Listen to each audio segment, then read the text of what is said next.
Something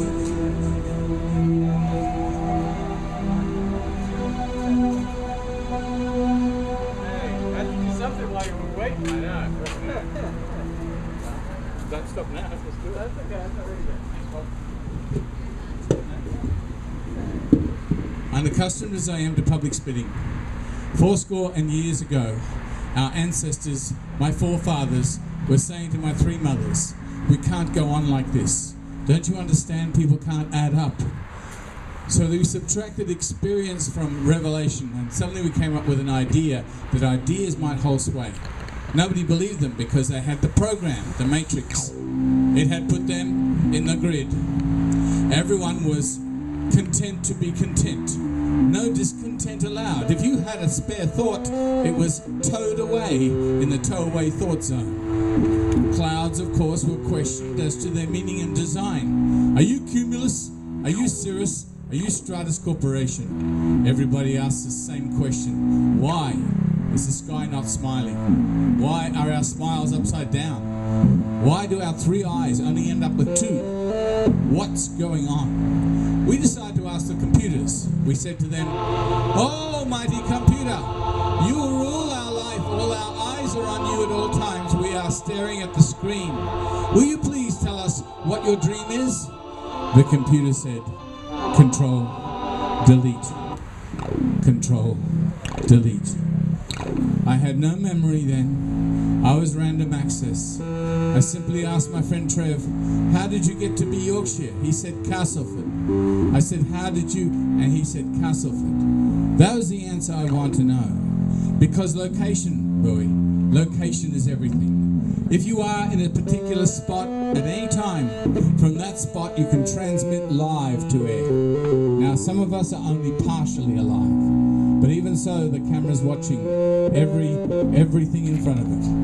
And now that you know that you know that you know, then you have to ask yourself, what is it I need to know next? Of course, we don't adopt linear logic or sequential reasoning patterns. What we do is this: random epiphanies, illuminations, shark fin soup, small Buddha, thinking in the supermarket, what is choice? Do I have fat-free, or will I go with the 2%? Will I be the milk of human kindness, or will I be the soy? Many a person and oft has asked the same questions and been rebuffed. The answer, of course, is always harmony. Someone with a song in their heart and a guitar in their hands. And that, my friends, is Bowie. He will come, the window washing man, and he will sing for you again. It will be live to air, and he will realize the camera is watching from wherever he is to wherever he can tune. That reception of the moon above the trees, in the green sprinkling of leaves, in the solid tree trunks that bend with the weight of knowledge. They too were once straight lines. They met at infinity. They broke up. They had to come back. They were fractal. They were Mandelbrot. There we were. Old Heisenberg and I were having a laugh with Heraclitus. We were joking about Einstein and that Newtonian physics idea. Imagine just 2 dimensions. Imagine a million dimensions. Imagine a bee's eye, crystalline. Imagine 390 degrees instead of 360. Imagine, if you will, that there are no numbers to encompass us. But he has written 21 poems in 24 hours and he hasn't slept for 4 days. So the poem is a song. The song is a dream. The dream is a title ripped from the top of a book that will never be written. The wisdom is yours. The story started like this. Oh, Bowie, can you take us to a state of bliss just by singing with us?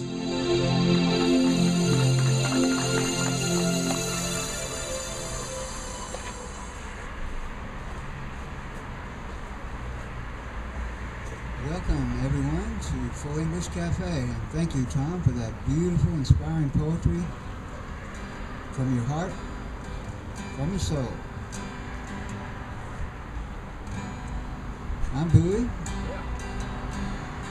Glad you're here.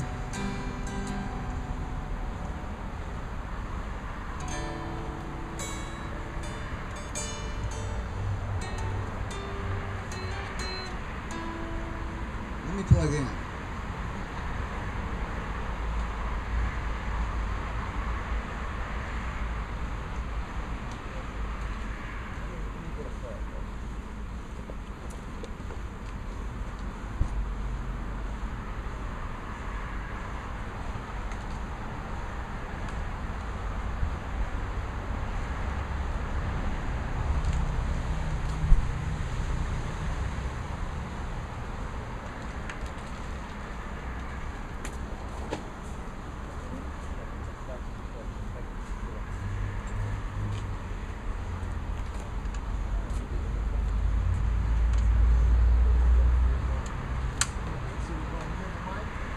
Yes, there's a mic.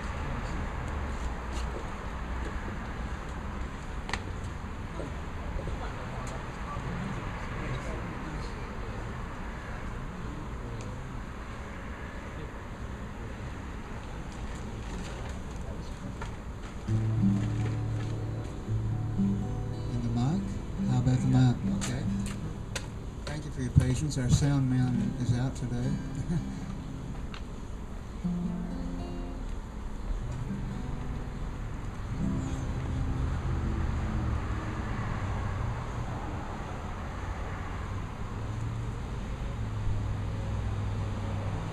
Getting back to a song about a hat, a thinking hat.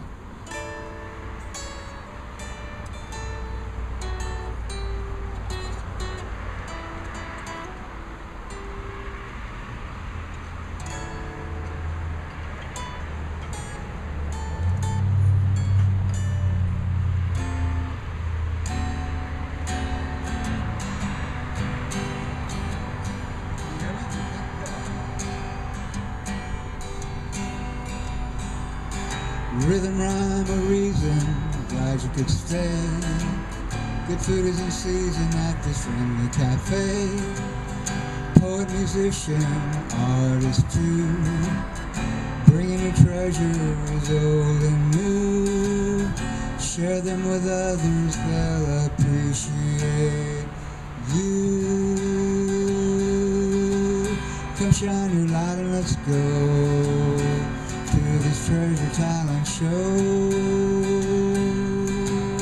Come shine your light and let's go to this open talent show.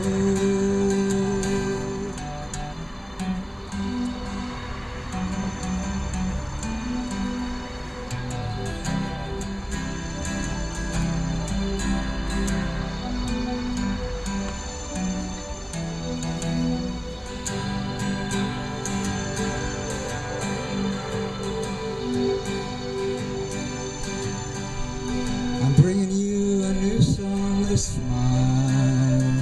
Hope you'll stay and listen for a while.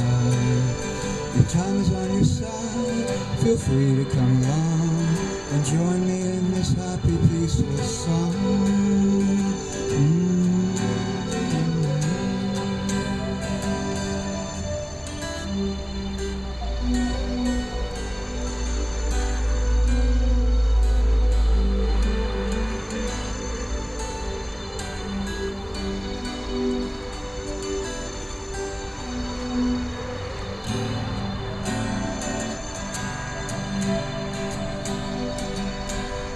I'm trading in a city for a town where peaceful, friendly people gather round to listen and talk, share good news and good songs. It's nice to know a friendly village can be found. I'd gladly trade a noisy city for a peaceful town. Think I better find my thinking cap. Call it what you like, it's still a hat. If I change my mind tomorrow and put it back, it's nice to know I'll find another thinking cap. It's good to know I'll have another thinking hat. Think I'll trade computer for a hat, a thinking hat, yes. Reconsider, create a plan, imagine that you'll find with every plan there'll be another song.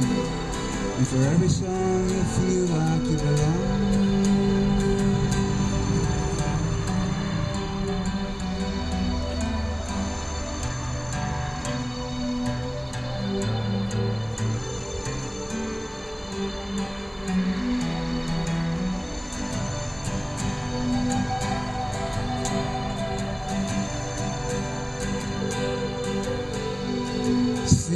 share a new song. How do you feel? You know the two are better than one when love is real.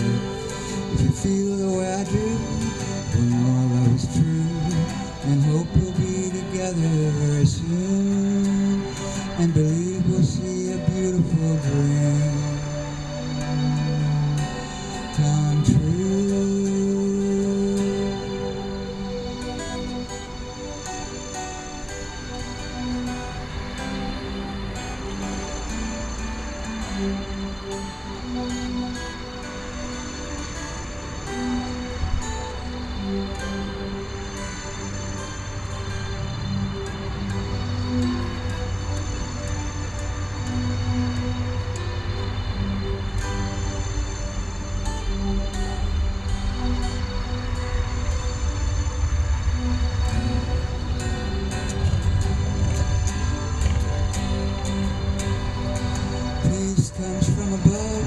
Good to know, sown with seeds of love, God's garden grows. Return to paradise, cherish all of life, and be happy His way teaches us to live right, and be thankful His love is our guiding light. Think I'll put my hat back on the stand, with God's love in our hearts, His words, my peaceful plan. Yes, I'm glad I put my hat back on the stand. It's nice to know where I can find my thinking hat. It's good to know we'll always have our Heavenly Father's peaceful plan. So fine to know we'll always have our Heavenly Father's glorious plan.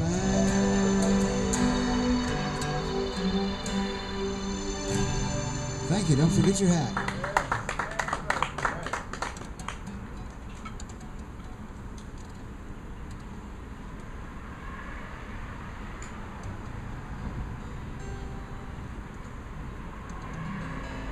Well, it's springtime. I wrote this song a while back. In the springtime. A song about a picnic.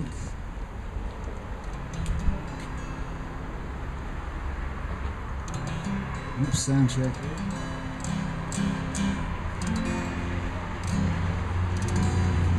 Test, sound check.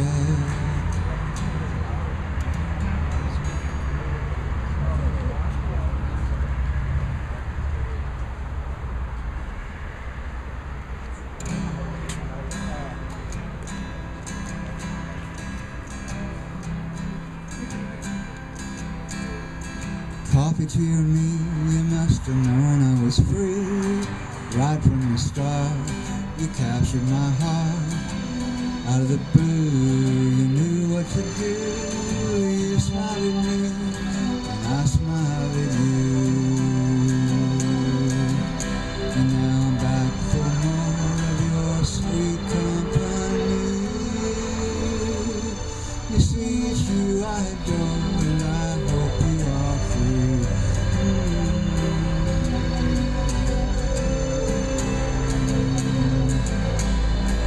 How about you and I going on a picnic, spend a little time in paradise? I'll pick your prettiest flowers and sing you my song, and listen to yours as we go along. We'll go strolling through the springs and hear the morning dove sing. Cuckoo, cuckoo, I love you. Cuckoo, cuckoo, I love you too. One look in your eyes and I realize I'm in love with you, and that I'm alive. I'm in love with you. Will you be mine?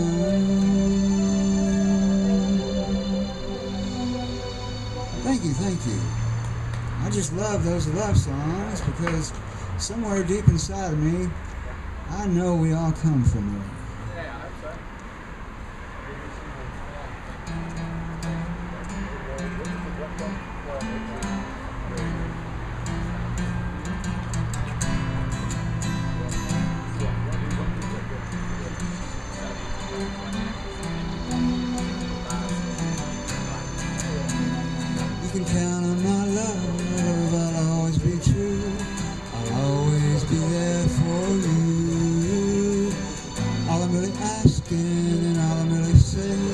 is I'd love to be a part of your love. All I'm really asking and all I'm really saying is I'd love to be a part of your love. I'm applying for your love from heaven above. Like an angel, you're flowing through my heart, like the stars in the sky. We shine in our eyes, we love in our hearts forevermore. I'll be your friend, your companion, I'll love you forever, forever. You're welcome in my heart, you can count on my love. I'll always be true, always be there for you. All I'm really asking, all I'm really saying is I'd love to be a part of your love. All I'm really asking and all I'm really saying is I'd love to be a part of your love. La da da dee da, la da dee da, la da da dee da, la da dee da, la da da dee da, la da dee da, la da da dee da. We'll go singing and dancing, working and playing, living God's love from heaven above. We can count on your love, you're awesome and true. Forever, Father Abba, we'll always love you. All we're really asking and all we're really saying is we'd love to be a part of your love. All we're really asking and all we're really saying is we'd love to be a part of your love. Thank you, thank you. Thank you, Mr. Flutist. Bob Flutist, beautiful. Thank you.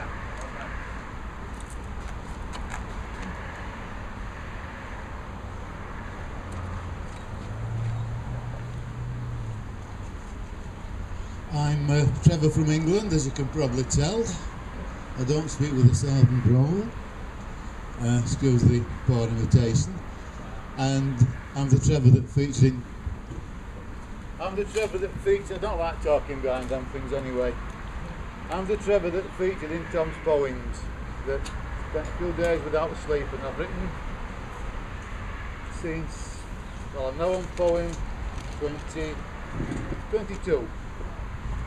So, start at the beginning. This was yesterday morning, waiting for the taxi. Suitcase packed, backpack too. 2:30 AM, the taxi's due. Wife and daughter upstairs asleep. Strange now how time seems to creep. 6:20 AM, my first flight, taking off in the early morning light. To Amsterdam, a 3-hour wait, then away once more to the USA. Minneapolis, and after what may seem an age, nearly 3 hours, then the final stage. To Austin I'll be bound on that final plane. My poetry adventures will begin again. Yay. And so it goes on. Watching the clock, taking stock. Hope I don't arrive to find I've gone and left something behind. Curtains open just a tad, so I can see the arrival of the taxi lad. Get my luggage stowed, then on the road to the airport, and it'll be grand. Suitcase away, flight tickets in my hand. Taxi arrived, luggage stowed, then time to hit the road. At the airport there was a wait for check-in and departure date. Through customs to find I'd left my deodorant behind. Not to be caught on the hop, I bought another from the airport shop. At the check-in, the KLM lass had only given me one boarding pass, but I was told it would be alright. Collect them in Amsterdam on the first flight. So, there's nothing to fear, because the same thing happened last year. Thank you. And This is the first flight. Day dawning on a cold grey misty morning. First leg all on board, luggage stored. Bit of a delay, not yet away. Waiting for control to say we can roll. When it's right, we'll take flight. Flying high, flying proud, once more over a sea of cloud. Sun out, sky bright. That's it, we're in flight. Flying on track, but first a snap. In 50 minutes we land, and it'll be grand. As I expect, my final boarding passes to collect. Then somewhere quiet I'll nip, and hopefully for a few hours skip. Snack over, onwards we go, to a gap in the clouds, East Anglia below. Next cloud gap I look down to find, we're over the channel, we've left England behind. Now beneath the plain, the clouds have once more closed in again. To Amsterdam we are going, I can hear the engines slowing. Behind me guys are chatting and laughing, going there for fun and play. Will they take delight in the district of the red light? Or will they cheer and down some good old Dutch beer? Now I can feel the plane descending. The first leg of my trip will be ending. But not for me hitting the booze. I'm going to find somewhere quiet and I'm going to have a snooze. Thank you.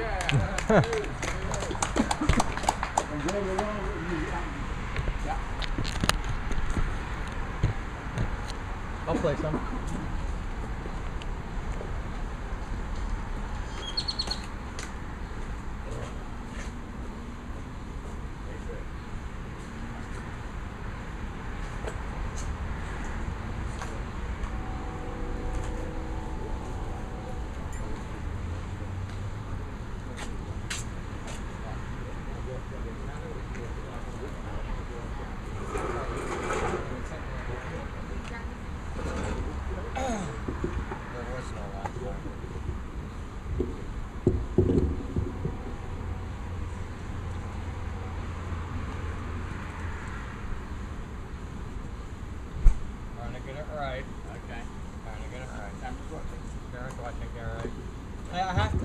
I have to tell y'all, it's more fun seeing new faces, and new faces just light up a room. Yep.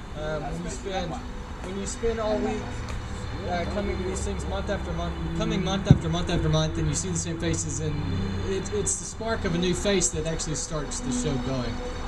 So we can sit around and stare at one another, but we've all seen one another's face, and that's sort of boring. So.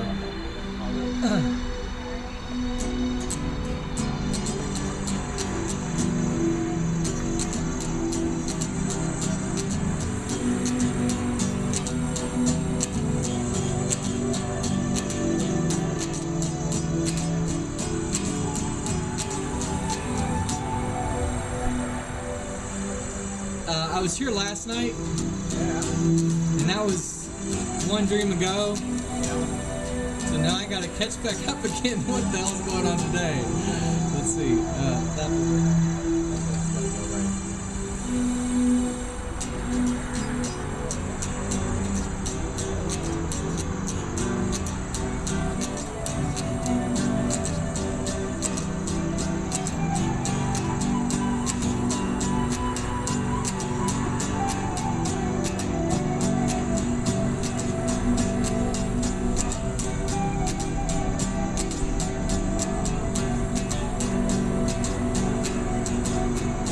I have to admit, it's fun to close your eyes sometimes, but it's even better to stare into the eyes of someone you've never seen and know that sooner or later, by the course of the end of the night, what's inside them will be inside you too.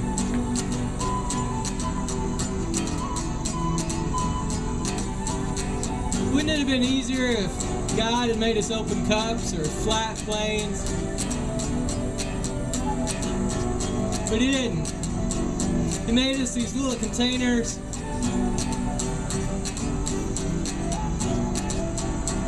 And I'm a poor man, but I can't find the darn food.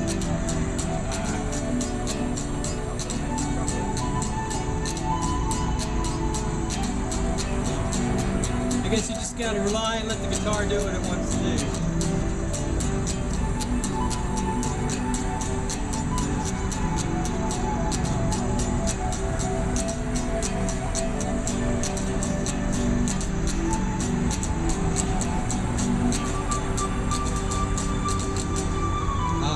Faster.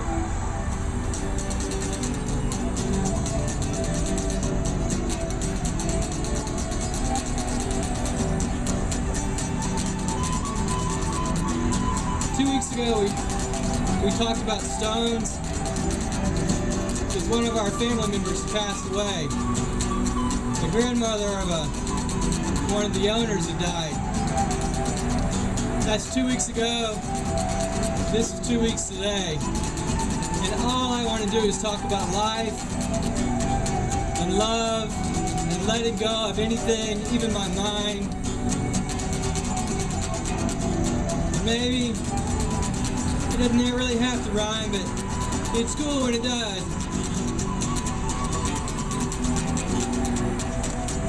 I just want to blow the doors off of the place.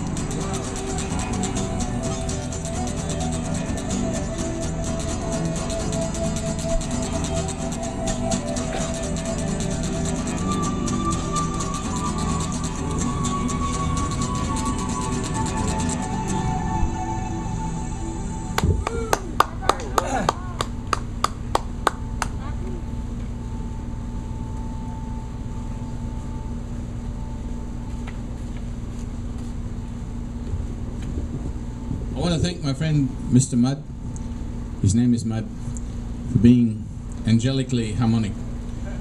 Now these, for Trevor, who's been travelling for the last 2 days. This is by E. Cummings, and it's a free poem if you want it. Somewhere I have never travelled gladly beyond. Any experience your eyes have that silence in the most frail gesture are things which enclose me, or which I cannot touch because they are too near. Your slightest look easily will unclose me, though I have closed myself as fingers. You open always petal by petal myself as spring opens, touching skillfully, mysteriously, her first rose. Or if your wish be to close me, I and my life will shut very beautifully, suddenly, as when the heart of this flower imagines the snow carefully everywhere descending. Nothing which we are to perceive in this world equates the power of your intense fragility whose texture compels me with the colour of its countries, rendering death and forever with each breathing. I do not know what it is about you that closes and opens, only something in me understands. The voice of your eyes is deeper than all roses. Nobody, not even the rain, has such small hands. Free poem, who wants it? E. Cummings. Robert Frost, The Road Not Taken. Trevor, 2 roads diverged in a yellow wood, and sorry I could not travel both, and be one traveller. Long I stood, and looked down one as far as I could, to where it bent into the undergrowth. Then took the other, as just as fair, and having perhaps the better claim, because it was grassy and wanted wear, though as for that the passing there had worn them really about the same. And both that morning equally lay in leaves no step had trodden black. Oh, I kept the first for another day, yet knowing how way leads on to way, I doubted if I should ever come back. I shall be telling this with a sigh, somewhere ages and ages hence. 2 roads diverged in a wood, and I took the one less travel by, and that has made all the difference. Free poem, who wants it? Free poem, that's yours, come towards the poem. Now you'll notice a green shirt that Trevor's wearing from the festival we went to in Waco called the Beale Poetry Festival. And there's a place there in Waco at the university where they have the Browning collection, the Browning Library. And they have pictures of Elizabeth Barrett Browning and the other Browning, Robert Browning. You know the famous saying by Goebbels? When I hear the word poetry, I reach for my Browning. How do I love thee? Sonnet 43. How do I love thee? Let me count the ways. I love thee to the depth and breadth and height my soul can reach, when feeling out of sight for the ends of being an ideal grace. I love thee to the level of every day's most quiet need by sun and candlelight. I love thee freely as men strive for right. I love thee purely as they turn from praise. I love thee with the passion put to use in my old griefs and with my childhood's faith. I love thee with the love I seem to lose with my lost saints. I love thee with the breath, smiles, tears of all my life, and if God chooses, shall but love thee better after death. Elizabeth Barrett Browning, highly depressed. It's yours. Imagine loving someone after death. That's a bit stinky. So this is a light one called Teaching the Ape to Write Poems by James Tate. They didn't have much trouble teaching the ape to write poems. First they strapped him into the chair, then tied the pencil around his hand. The paper had already been nailed down. Then Dr. Bluespire leaned over his shoulder and whispered into his ear, "You look like a god sitting there. Why don't you try writing something now?" Free poem, James Tate. That's why I love poetry. Someone else, come up and take them away.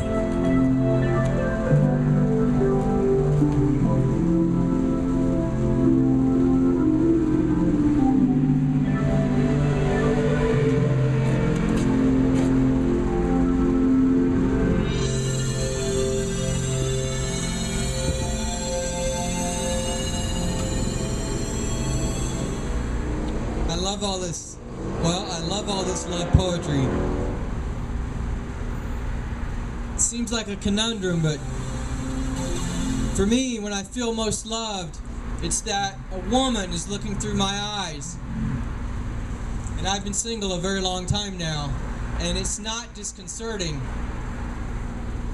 It's as if the skin of the male face peels off, and this gentle, benign thing that can watch a pigeon on a fence and not judge, that can feel a hand and know it is both mine and hers, that it can know that there are spaces in between my feet that touch my shoes, that there are trees around, but they are not me as much as I am words fluttering on the wind.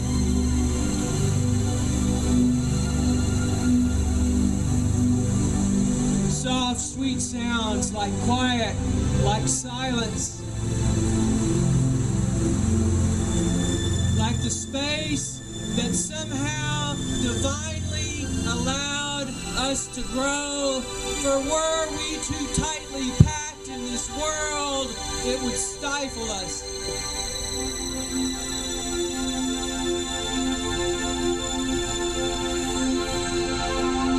I wear a fish because when I go to sleep and rest my head, I slip back into the water and forget this flesh.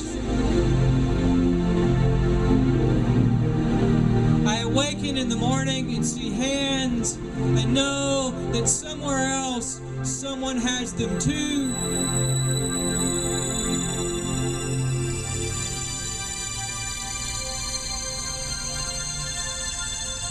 Sweet, sweet, quiet sounds, the way poems end.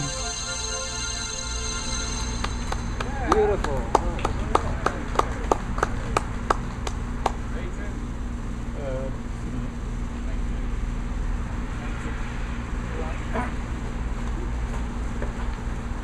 Well, think Tom's a glutton for punishment. The journey continues. I found out where I've left off to there. We've landed. This is Amsterdam. Okay. Landed safe as expected, but only one boarding pass collected. Bit of a game, procedure will be the same.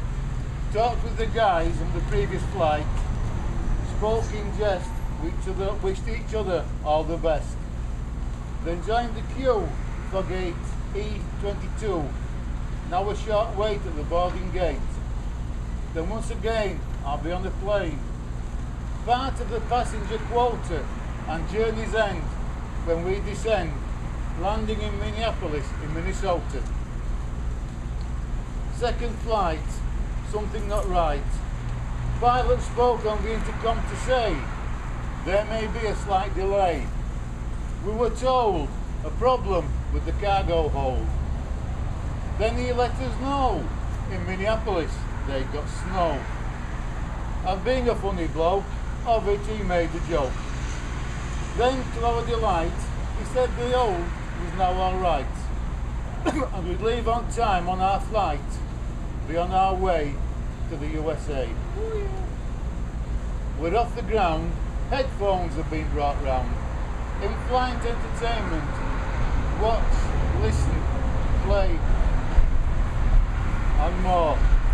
Sky Kids playlist and explore. Flight plan, where we are, where we've been.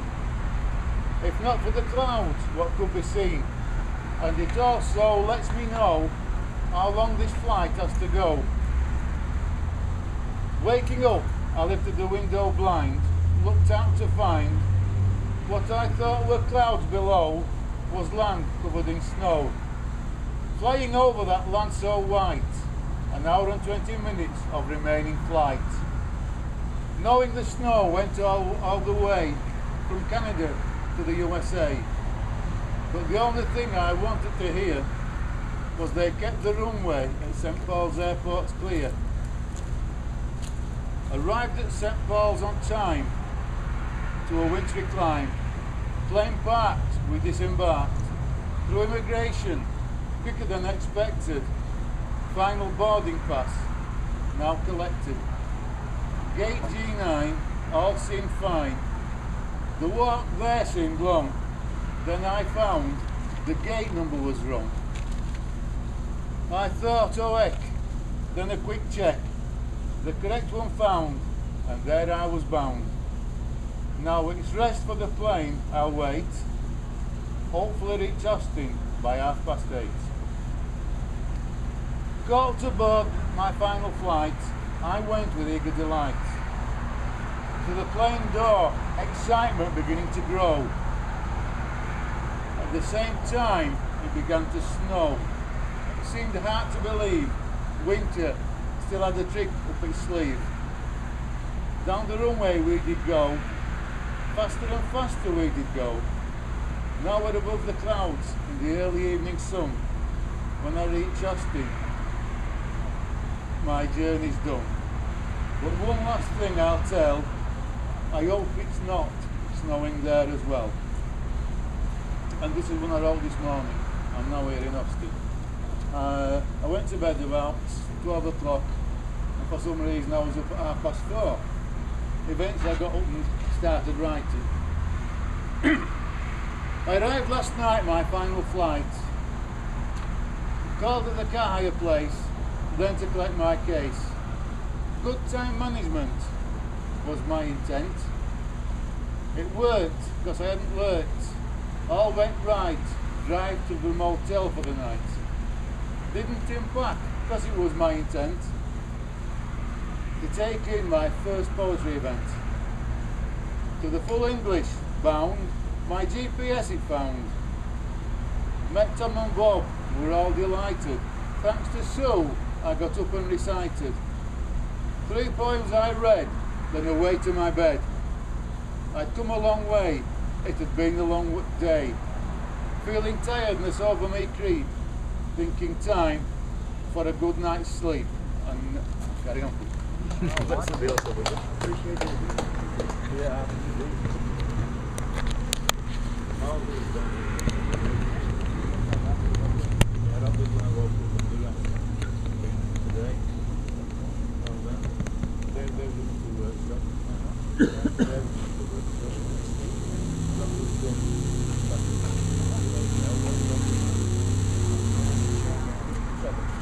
Okay. Let's see if I can adjust this without breaking it. Me and technology don't always agree.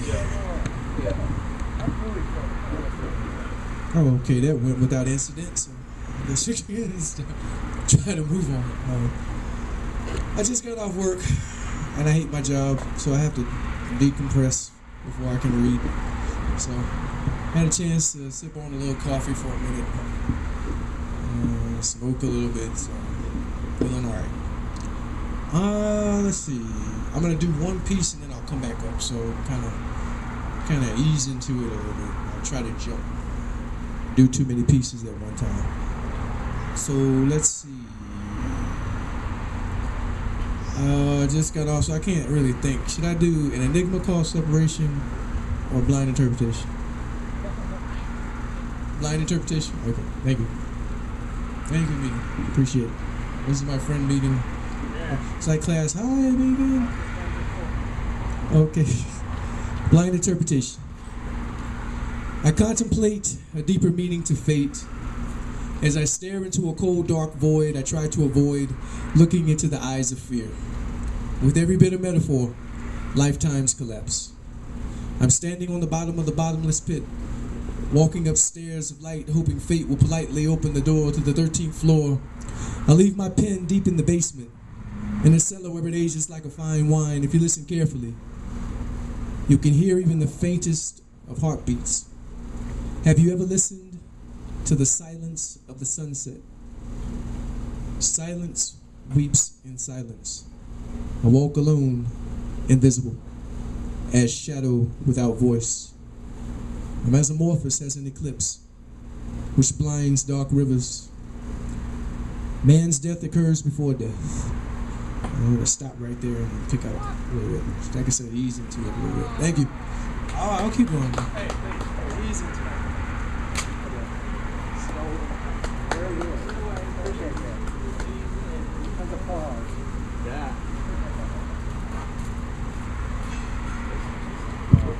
Acknowledging there are powers greater than us. Capital Metro. Thank you. The Weather Channel. Multinationals. Acknowledging the gods and miracles everywhere. Mopac mornings.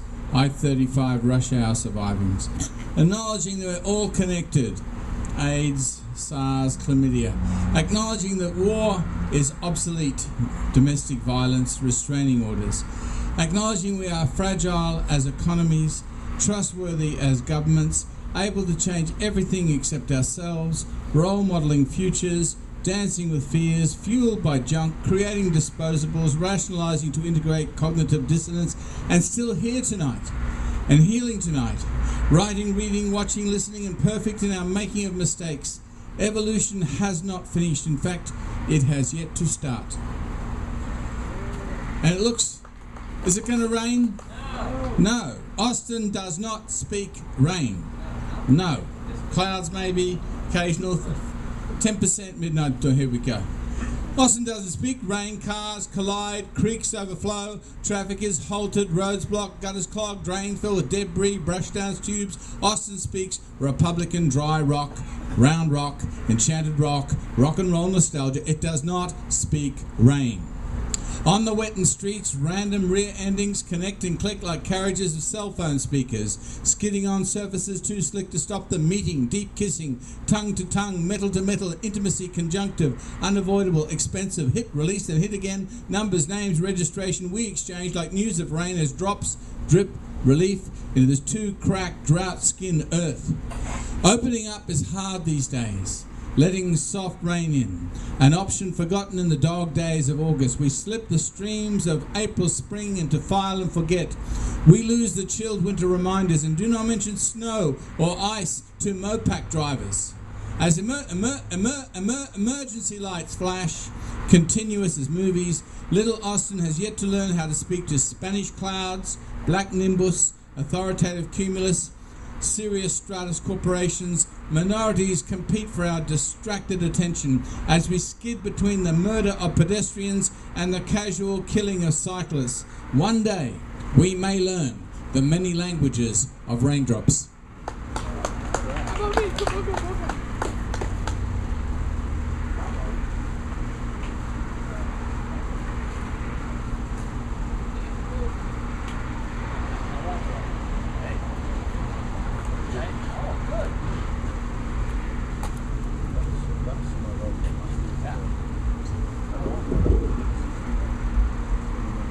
This is the first for me.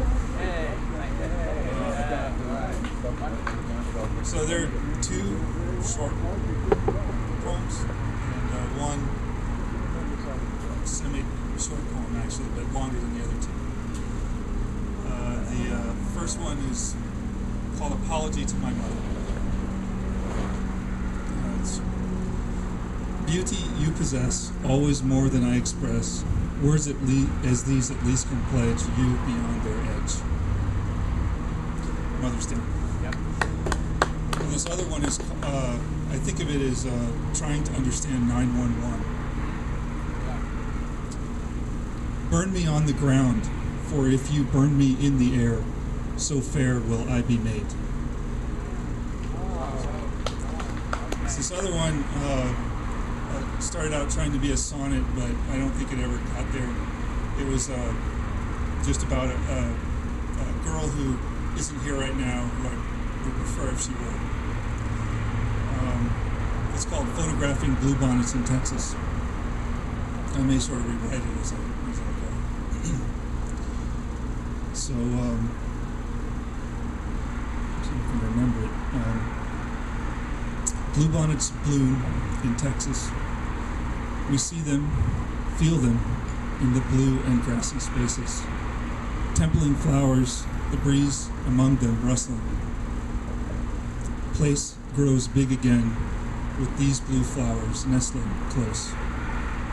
This thing, with some artistry, graphs moments in space with light and chemistry, capturing whole the image I could see, and perhaps through some peculiar gestation free these views of mine to improbable extremes.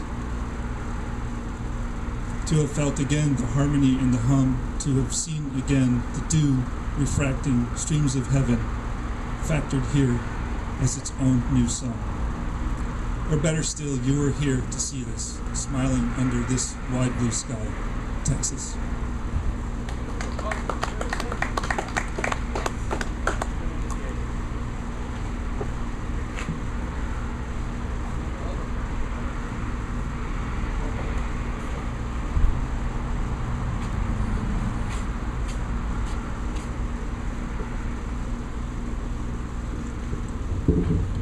I want to be vulnerable tonight.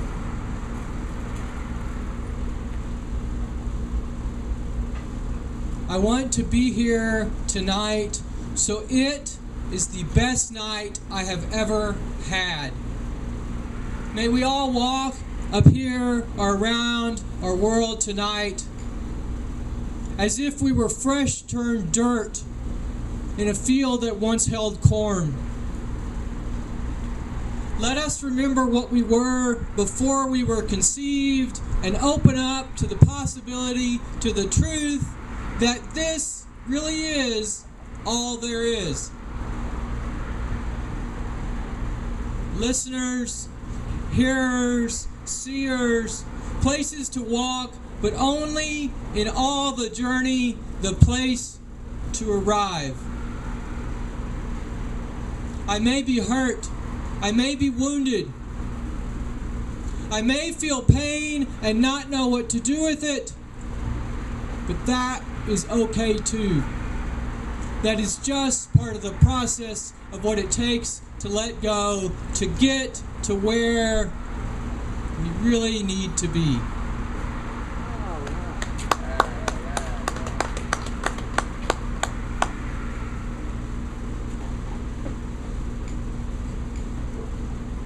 the one about Austin. Context.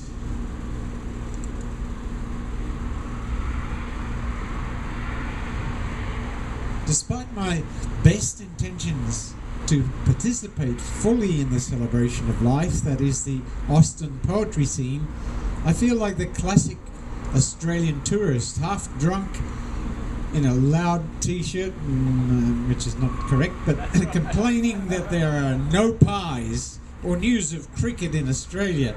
Even so, with half a brain, you can't help but comment on the ills of America, none of which you, the poets and people of Austin, find enlightening, because look around, you know you have to live with it, and look around, you are the true hearts of America, the very people the whole world needs to meet, the Americans activated and comprehensively aware of the essence of your Constitution, freedom, correctly motivated by a love of life that does uphold the search for truth, justice, and the pursuit of happiness, maintaining that freedom of expression every night of the week through a smorgasbord of open mics.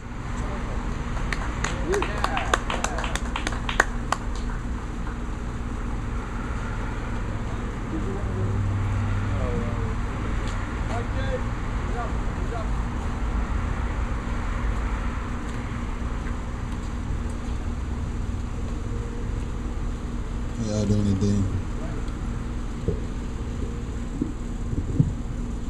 Go. Chest against chest. No breath until after the orgasm. What happens after sex? Pillow talk about what happened during the day until there's nothing left to say. And then there's sleep. And the dreams kick in, and she wonders, was it worth the wait? Will he end up being her soulmate? Or did the situation just get out of hand and ended up just being a one-night stand? What then? On a search for true love, she would make all the wrong choices and attempts to find Mr. Right. She may not find him tonight, but it will be alright, as long as she doesn't lose sight of her priorities in life. Is it true that love is blind? That sometimes it will leave you in the dark until you are found by someone who prowls the darkness for prey, looking for lost souls trying to find their way. The weak-willed and weak-minded are vulnerable to predators, and she falls into that trap. Then she mistakes violence for love. Peace of mind and freedom just wasn't enough, as she plunges down into a downward spiral, traveling at terminal velocity until she crashes hard into the ground. The fall made her gasp, but she never made a sound. It's another lost soul that needs to be found.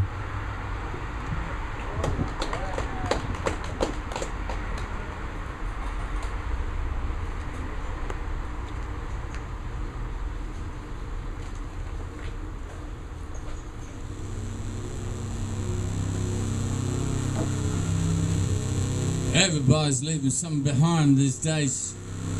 They won't just fade away. Choice left us Irish. Peevishness, alacrity of speech, conversations enthroned, spun sentences of Catholic sex.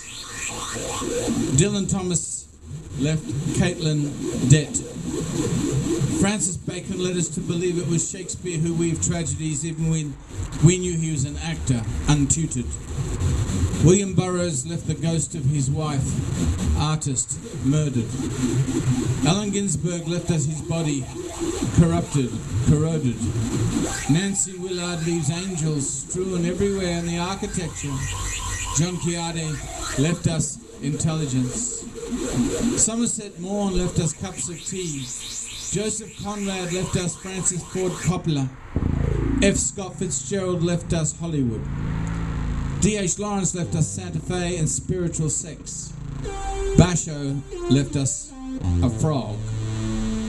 Charles Dickens left us Christmas specials. William Wordsworth left us daffodils. Dostoevsky left us Russian guilt. Yevtushenko leaves us Russian pragmatism. Boris Pasternak leaves us Russian idealism. Anna Akhmatova left us poems on a grain of rice. Dante left us hell.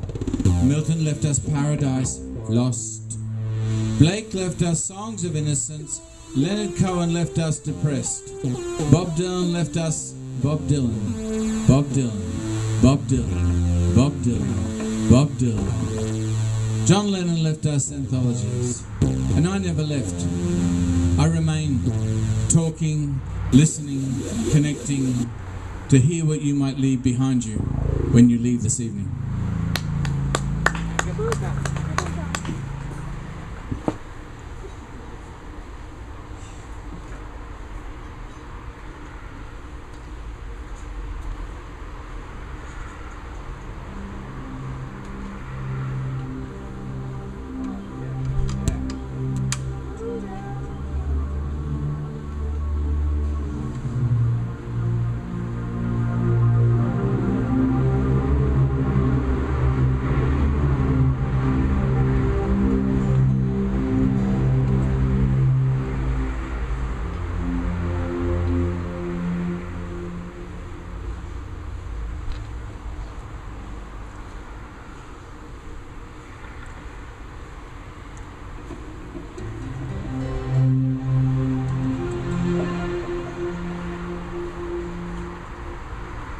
Beautiful evening here at Full English Cafe. So serene and peaceful back here. It's nice. I feel like settling in, make a new beginning right from the start. Put a smile in your heart. I'm gonna open up your windows and let your love through and make a new beginning with you. I'm so in love with you. Everything that you do with a smile. I'm so in love with your ways. Everything that you say with a smile.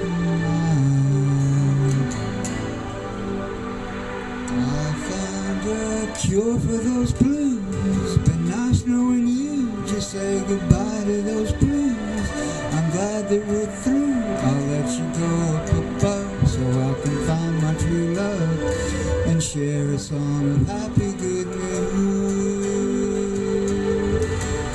I found a cure for those blues. Now I know what to do. Better to be happy than blue. I found a cure from up above on the wings of pure sweet love, and I know I'll be happy with you.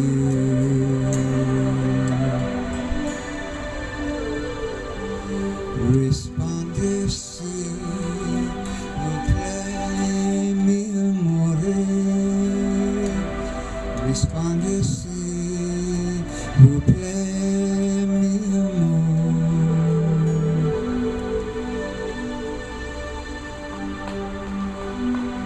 Thank you. Love is in the air. I suppose you can feel it too.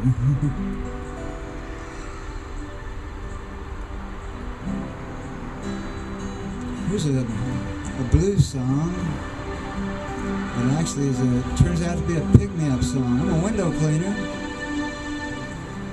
and I clean windows to put a smile on your face and your windows.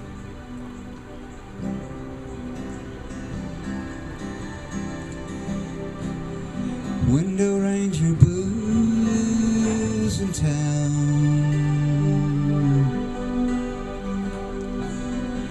Smiling on the windows he's found.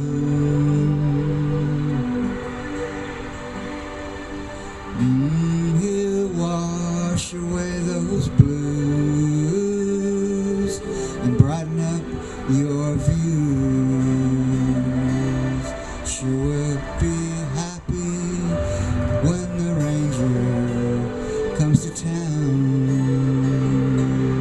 So when you're down and lost your view and you got those dirty window blues, just let the ranger smile on your windows and you smile now.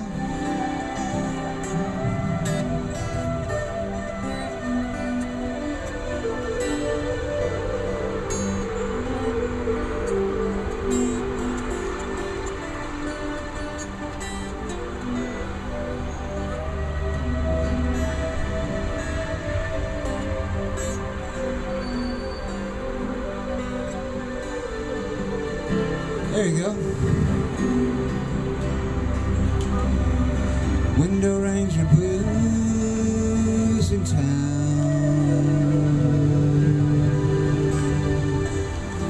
shining up the windows he's found.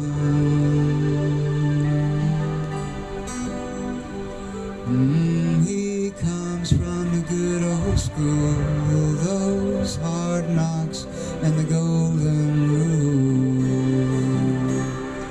He cleans your windows so you can see your dreams come true. So when you're wondering what to do and want your dreams to come true,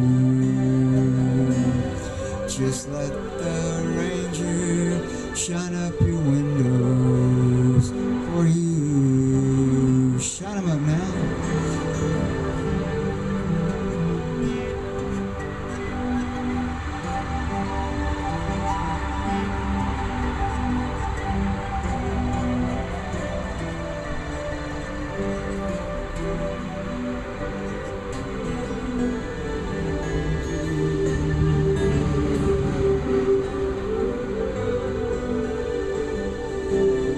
There you go. The other day the ranger came into town.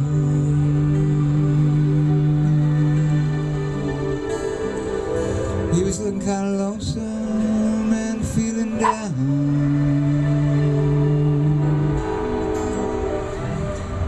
He said, hey you, what do I do? I got those dirty window blues. You see, a ranger gets dirty windows sometimes too.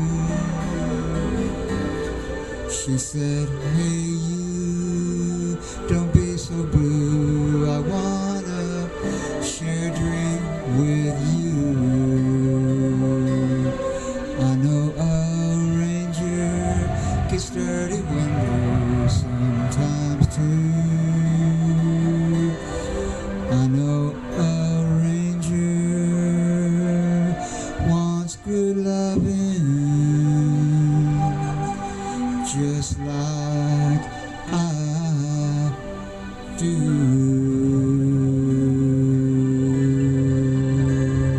So when you're through with feeling blue and want some good loving too, just come on over and I'll share a sweet dream with you. Come on, boo, I'm through.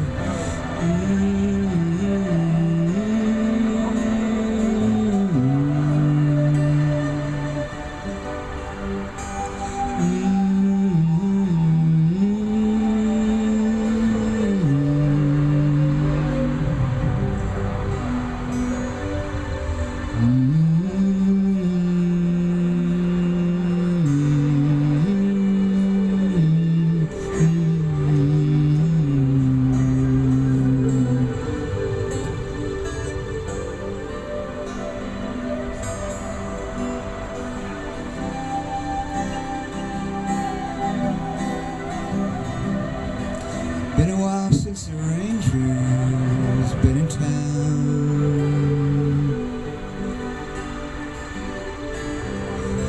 Windows sure are dirty and I'm feeling down.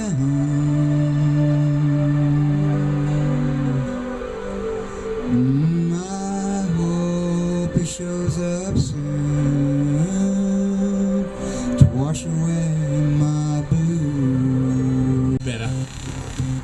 In a previous lifetime, he was a poetry machine. Now he's a living app, you understand? He's plugged into the matrix of imagining. Everything he does is a line of a poem. Everybody says, how can you do that? He says, why can't you do that? I can do that. Gotta learn to speak like in Castleford in the North Yorkshire. It's what they do for sure. They got another language. It's not just a dialect. It's a village up there. Everybody says, come in. Would you like a cup of tea then, lad? I can see that you're hungry. Would you like a little bit of pastry? In the north they're friendly. That's where the idea of a cafe comes from. I am addicted to little towns like Bradford and West Yorkshire. But I used to go to Castleford when there was a Yorkshire art circus, and they used to print people's poetry and they make them into books and give them away freely. It was a great thing for the EC, funding while it lasted, until the right wing bought in austerity budgeting. Now they don't care about the arts at all. All they care about is balancing the budget. 1% of the House of Lords, they own all the real estate. And the Queen Antique, see her in her mansion. And all the antique punks hobble down the streets in demonstrations. And survivors of war, they're in their wheelchairs. Was that Iraq, son? Or was that Afghanistan? Was that the Falklands? Was that Malvinas? Do I see the ghost of Margaret Thatcher coming between us? She cuts down the rail, no railway in Wales. She cuts down the social services so the poor will fail. The ghost of Thatcher still lives amongst us, but they'll be spending £6 million just to bury her more than once. Thatcherism, a bad dream. It inspired the poll tax riots, the bean field, all the children of Stonehenge, all the children of hallucination stand with their Evian water at the London indoor demonstration. Raves and raving, rave against the dying of the light system. Rave some, rave against the dying of the system. Corruption, we all know they banned the fox hunting, but some people realized that the fox was them, and they're still hunting.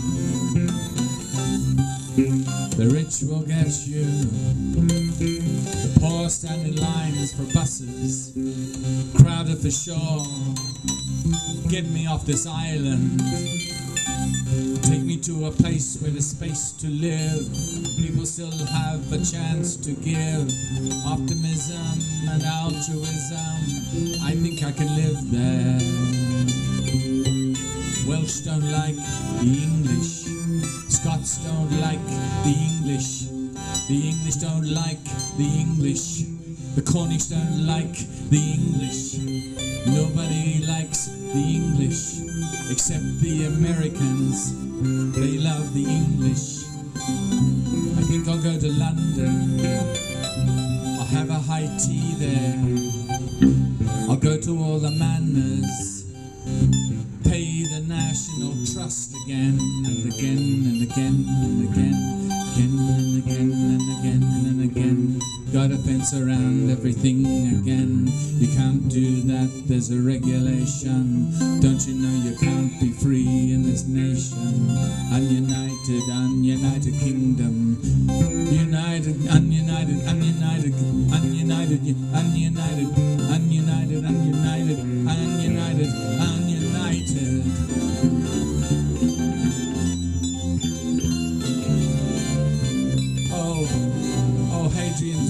Hadrian, you made a wall. You made a wall between us and the wall. We want more walls. We want more walls between us. We want more stone walls between us. Stone walls between us. Oh, God save the...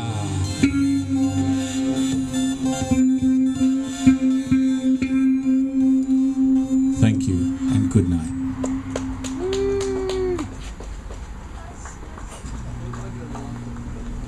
And that wraps it up. This one's for a little encore, just for.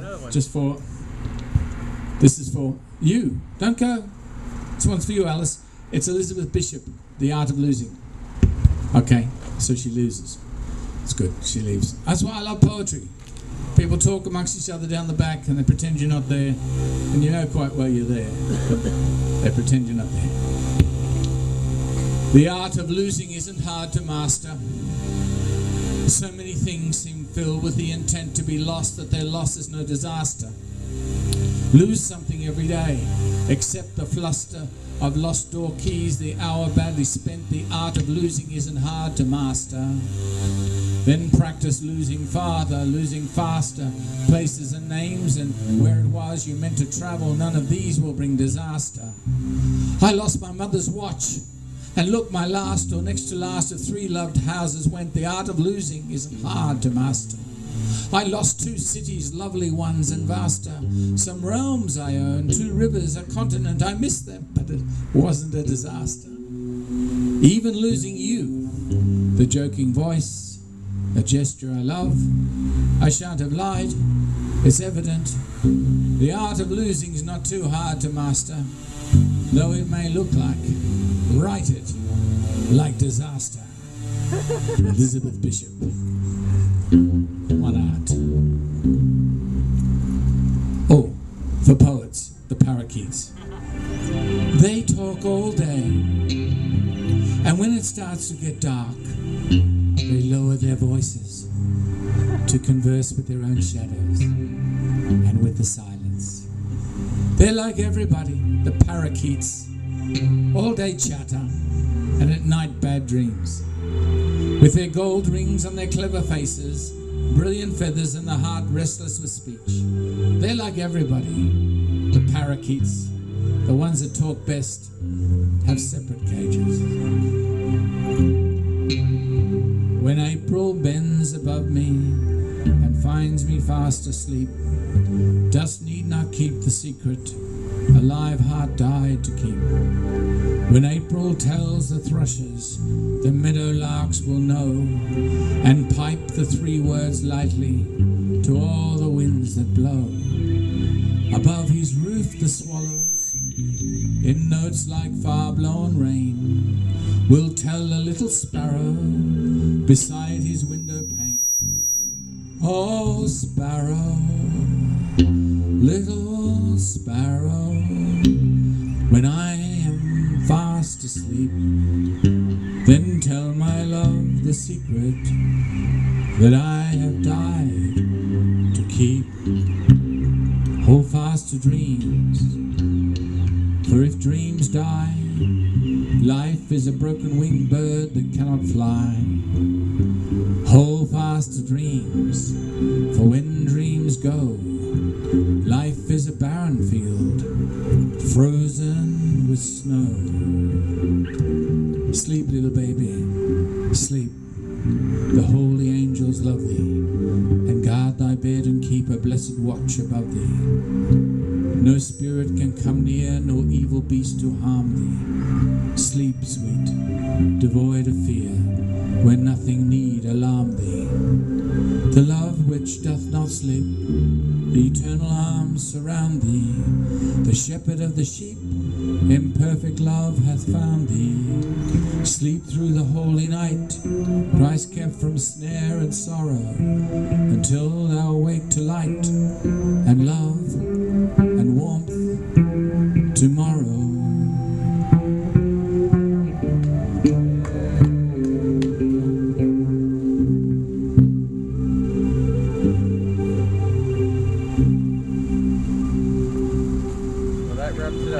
Saturday the 13th, 2013. Hope you get to hear us online. Bye. Thank you, Shad. Thank you, Rob. If you walk out our front door and just don't stop, you'll be at free.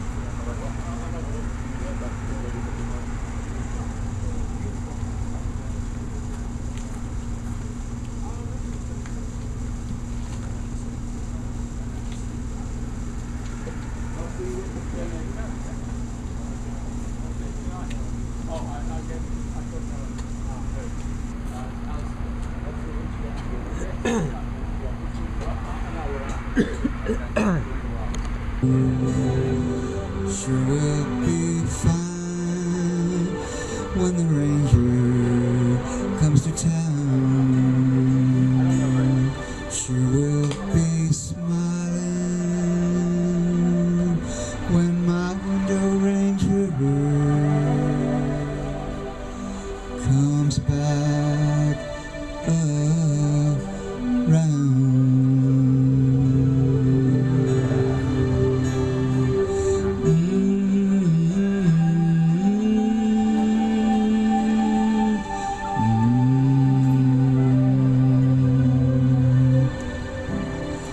Thank you now. See y'all next time.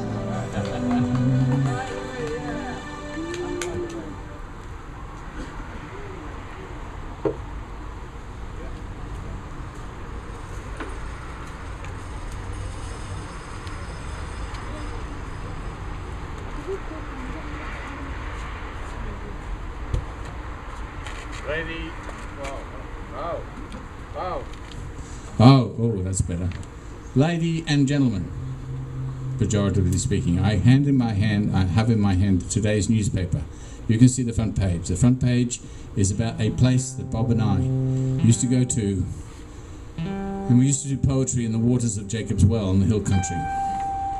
Now, the waters will not be here longer, so look at this picture, because that is a picture of before the golf course comes into the hill country, and the development, which means destruction of the water supply. And I have here in my other hand, which is the middle hand, the water wheel ceremony from Golden Eagle, who says, "We are not here to heal Mother Earth. We are here to heal our relationship with Mother Earth." Anyone want this one? The water wheel ceremony, making little medicine wheels for water? Nope, that's why she's doomed. Sorry, springs. Sorry, rainforests. Sorry, wells. Sorry, holy water. Sorry, sweet flow of the kiss of the womb of the waters we know. I'm sorry, we have a bulldozer waiting outside to condominium your life. I'm sorry, Barton Springs. The tourists want more parking. We have to have valet parking at Barton Springs. We've paved them over for a parking lot. I'm sorry, nostalgia. The 60s people are all 60 years old now, and all they do is talk about the good old days. Yesterday, when I was young, when I'm 64, Paul McCartney comes to Austin. I'm sorry, water. The Buddhists say if we bless you, you will sing to us, and the dolphins will sing to us, but all the dolphins I know come in cans of tuna, Japanese tuna, and all the whales I know, they're on some stinking beach, driven there by American sonar submarines. I'm sorry, water. Today you made the front page of our newspaper, Barton Springs and Jacob's Well. Look closely, poets, for you will not see the like of these again until they become a paper forest in your newspaper headlines, dreams of water. I find myself by a pool of water issuing from a fissure older than rock, and it's breaking a crack in the earth, where water gives birth to green and becomes the life force of community who camp like me beside its issuing stream of liquid consciousness. I find myself in a river fast flowing, these waters knowing they're going somewhere else. They take me with them, release me to land when I can no longer live within, but drink only enough to sustain dry lands. I find myself where water stops in Austin, chlorinated, fluoridated, sedated, damned packages jammed with detritus, green moss and weed stagnant, filtered through taps to our homes who only know capsule, never free waters, freely given waters. This gift of earth, air, water, fire, metal, wood, all say exactly the same. We use them, but we do not know their true names. Sorry, water, I don't know your secret name.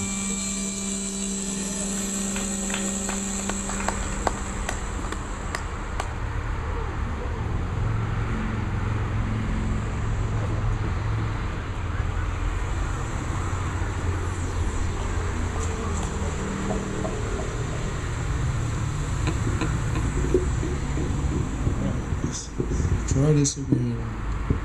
See it news.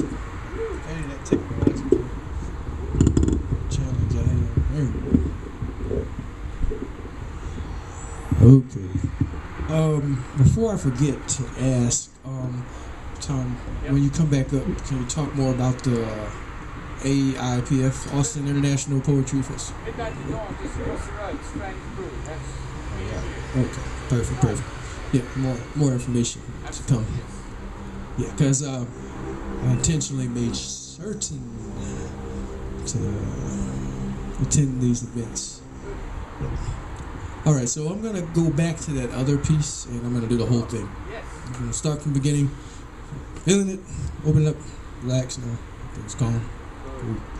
I like the location of this venue. It's not the cars are kind of just background noise, but they're not really kind of what's the word I'm looking for? Disturbing or disruptive, intrusive. Okay, so let's try blind interpretation again. Take 2, action. I contemplate a deeper meaning to fate. As I stare into a cold, dark void, I try to avoid looking into the eyes of fear. With every bit of metaphor, lifetimes collapse. I'm standing on the bottom of the bottomless pit, walking upstairs of light, hoping fate will politely open the door to the 13th floor. I leave my pen deep in the basement, in a cellar where it ages like a fine wine. If you listen carefully, you can hear even the faintest of heartbeats. Have you ever listened to the silence of the sunset? Silence weeps, in silence I walk alone, invisible, as shadow without voice. Metamorphosis as an eclipse which blinds dark rivers, man's death occurs before death. Most walk around in coma-like states, completely oblivious to compassion. Words only express passion to the compassionate. Fate and possibility are chance's duality. I'm walking down winding stairs, which float above their cold stares. When I place my pen on a scale with concrete images, my pen tips the scale every time. Speak on octaves which shatter fragile egos. My empty cup of tea is balanced by the laws of gravity. The key to understanding is the balancing of chance and illusion, because this pen has never been afraid of death. And I will pronounce peace until I am pronounced deceased. Blind interpretation. Thank you much.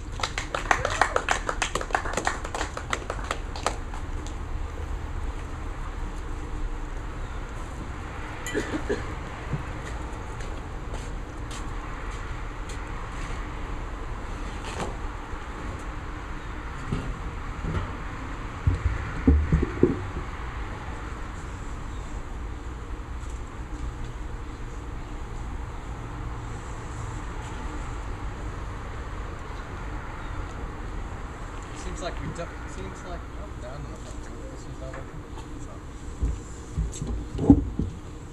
I'm gonna see if I can let my hands and my guitar speak instead of talking.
Oneness.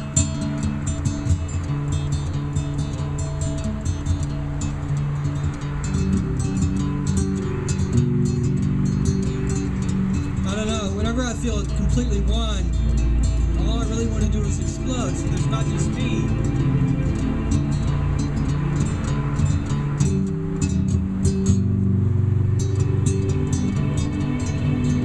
One really does seem like the loneliest number sometimes.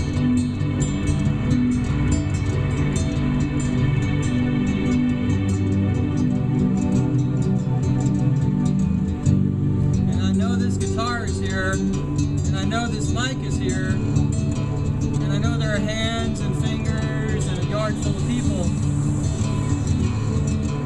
but I gotta tell you, I'm not here. Someplace else a long way away.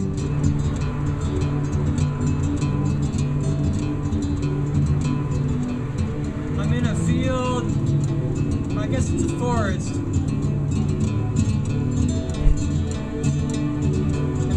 Out. The ground is covered in mulch.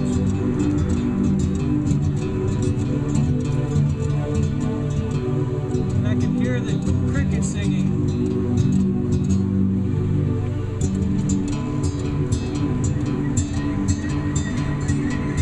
What do we do when we have two parts of ourselves? Is that what the I and the you is? Is that what the we and the they are? Is that what the water and the earth and the fire and the wind are? Just different parts of ourselves.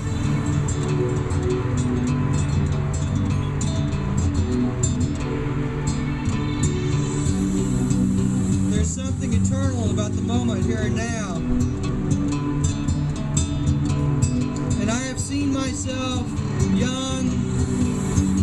I've been old and seen myself now. And I know later I'll see myself and I'll see the people who spoke here. And I'll be reminded of the dream that all the world really is a poem. And everything is meaningful. And I'm just water being poured out on the side of a river. It is not yearning I speak of, but earning. The way to earn living is to live it.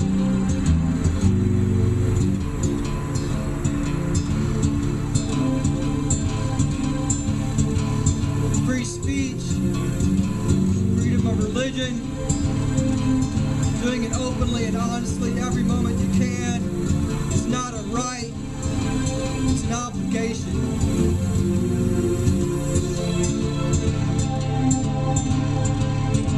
If you have something to say, say it. If you have something to feel, feel it. If you have something to share, by all means share it.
was a poem for the new age called New Beginning.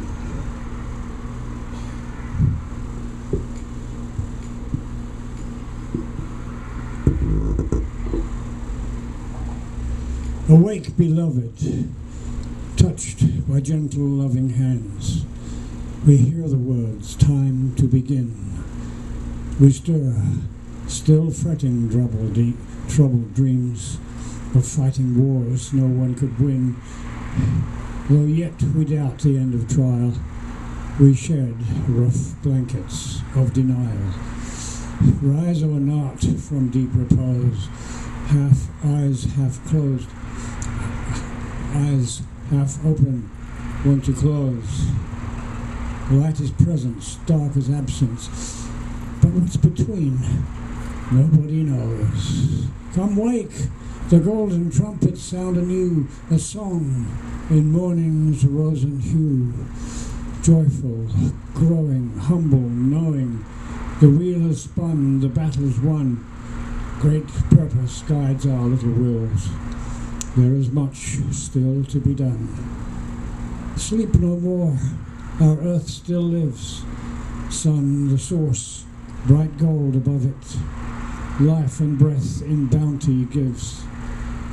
Time to begin.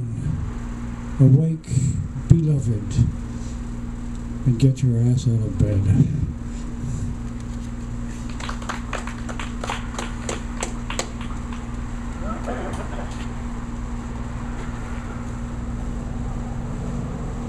Trevor's Travels, Part 3.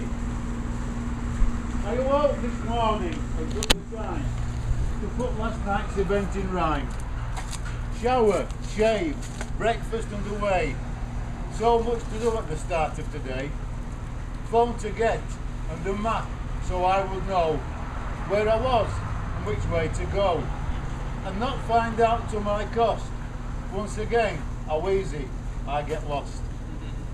So I got the phone so I could ring and say to others I was on my way. Rung Shazza and hopefully she'd tell when I asked, I'm very well. I told her it was my intent to go to New Granfeld's poetry event. But when I rung, I was told the poetry calendar must be old. As they went on to say, no open mic today. But me and Shazza weren't filled with dread. We went to a creating verse by images event instead. And these are poems I wrote today at that particular workshop. Images and poetry, write what you'll see. How you'll conceive can help you believe. The image you can see in your mind's eye is what you want it to be. What I hear, I often find, conjures up an image in my mind. Write it down, let it be read, and I find it conjures up an image in another's mind. Now this is a daft little couplet I wrote. He was talking about being the apple on William Tell's son's head and looking that way.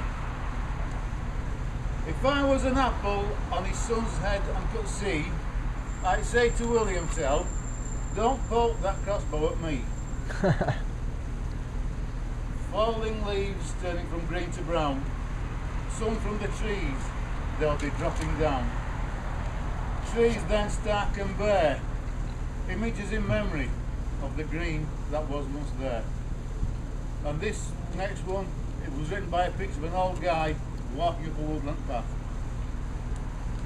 Follow the woodland path to who knows where. Follow the woodland path and don't ask why. Follow the woodland path for a simple reason, to enjoy the beauty of each season.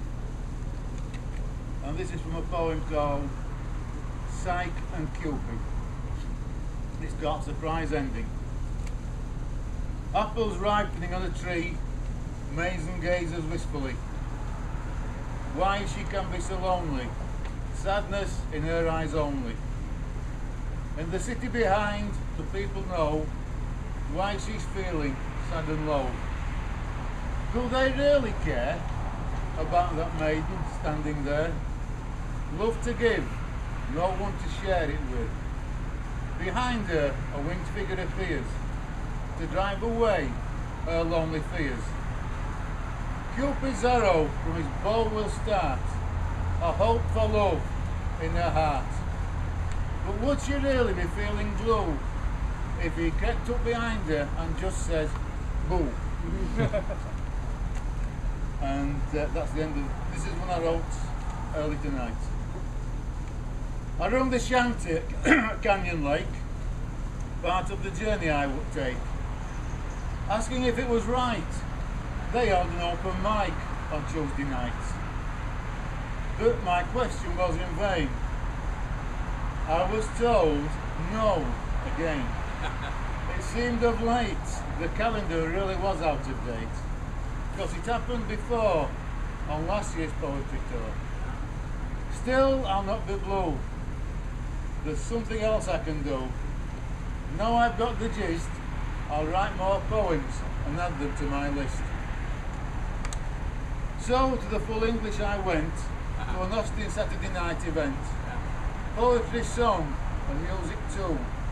There's no reason to be blue, 'cause there's English food to be had. Just a thing for this Yorkshire travelling lad. But there may well be a right old Barney if I can't get a sausage and bacon salmi. I did, and this is how it ends. This is up to date. I got up to read poems from an inspirational seed, poems written at home or on my roam, capturing in rhyme my toes moments in time. Then, time to take a break. A sausage and bacon sandwich, like home used to make. Was it good? Of course. Topped with the Full English's version of English HP sauce. The caffee's dog got none. It hadn't lasted. He probably thought, you tight English, you all know.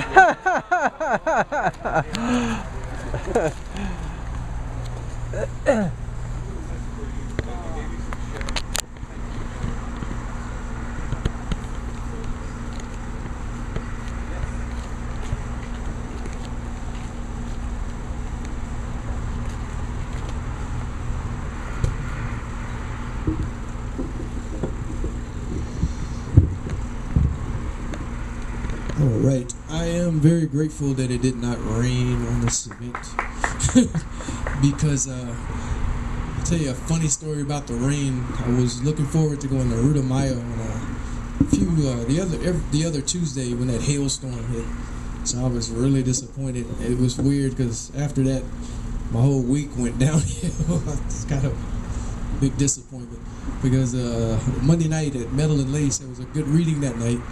And so I was looking forward to kind of continuing that momentum, and then the hailstorm hit. The rest of the week went to hell. Ironically. Hell and hell together. So I'm going to do this piece right now called An Enigma Called Separation. Quietly I awaken, solitude disturbed by the presence of a dark heart. The ink drips across the pages of the fortified mental canvas. I write upon sketches of my mind's eye, unravel prose written in riddles. The light dwindles and I find myself in between worlds, in the realm of shadow, dreaming of a nightmare, adjacent to a blinding stare, pulling us ever so closely to the edge of oblivion as we drift into the numbness of night's bleak parallels. Blemish tears upon the heart, tear us apart as if separating waves, a semblance of hope, rising blue flames. Barriers cease to arise, mocking the dawn, orange light. Fearing the known fear of a brazen stare, dawn's desperation, for it fears its imminent isolation. The orange sunset in the horizon removes the reddish clouds of misery, obscured by the derision of flowing streams, echoing, streaming stars fill the night sky once again. A dying star is reborn. We war with words, just as we war within. Can you see the dark shadows which torment ancient serenity, willing the propensity to cheat death? If this occurs, will there even be a moment left? Desire is the fire which burns deep within. I placed my fate in the hands of fate, then ended up empty-handed. The answer to my most pressing question was answered in the form of a question. Can you create a miracle instead of praying for one? Miraculously, one appeared in the form of a pen. A lot of artists are content writing weak lyrical content. Because their cerebral cortex can't comprehend my text, they write my words off as words which don't make sense. And yet and still, I've been sentenced to write these life sentences. The walls built around us are reminders that the peace that we seek is elusive. Illusions appear to be as hard and concrete as iron. Ironically, the scales of justice have always been unbalanced. Why not balance ethics with ethnicity? The monotony of moments is not always apparently the prose doesn't lie. The truth which is hidden within truth does. We live in a society which will reward you for being aggressive. It will not, however, reward you for being progressive. That's why I hide my tears in the horizon, underneath the reflection of a dream. I've seen my tears, my teardrops. I see my emotions, drown inside of a teardrop. Consider me a cynic, but my heart bleeds into an open wound. Do you have ideas or idealism? Is the reflection in the mirror a true reflection of the man? Or is a man's reflection in the mirror a reflection to be reflected upon? An enigma called separation. Thank you very much.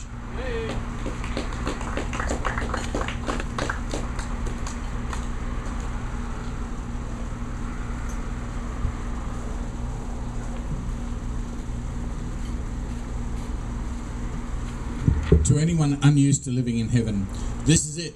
This is paradise. You didn't have to die. Right here, Saturday nights, down the back, away from Doctor Who and the fish and chips.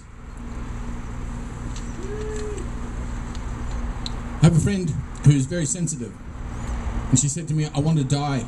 I don't want to live in this world. This world is too cruel. So this is what I said to her. No, Magdalena, sleep and cry, sleep and cry. When you awaken, you will know why. Maybe God wants me to die. This life is so hard. No, Magdalena, no one comes back. Your task here is to stay, live, not die. Live, not die. Maybe God let me come back and try again. No, Magdalena, you are here. You must try while you're here. Do not die, Magdalena. Do not die, Magdalena. I give it one more year, maybe 5. No, Magdalena. Give your whole life, 50 years, and then we can talk about tiredness and fears, exhaustion and tears. When it comes near, sleep and cry, Magdalena. Sleep and cry. When you awaken, you will know why. And Bob knows Magdalena, so he knows it's a true story. Today, I will make no decisions, not even one. I will flow with each moment and see what comes. Anticipation is itself a response. Our tiny worlds coincide via choice and random collisions. Atoms and quarks all invisible. Higgs boson known only by interaction, just like people. Each day may not be different, but I am. So whatever presents itself will face new dimensions. A plan is only as good as its execution. I await this new as if it were second-hand. I anticipate spontaneous as a plan. And this last fragment is called Let It Just Go. Scott, let it go. All the hurts, all the pains, all the misunderstandings, all the frustrated and frustrating, all the too heavy a burden. These days, one can barely carry one's own skin, much less the bones within. And even this is borrowed clothing. Within so many buried boulders that block and brick becomes that thick wall that stops us when we need bridges between us. Let it flow. Water knowing enough to dematerialize, rise up into higher skies, evaporating, becoming elementary as a particle, light and lighter and lightening. We are what we will to become, and we must learn to let it all go and to burn.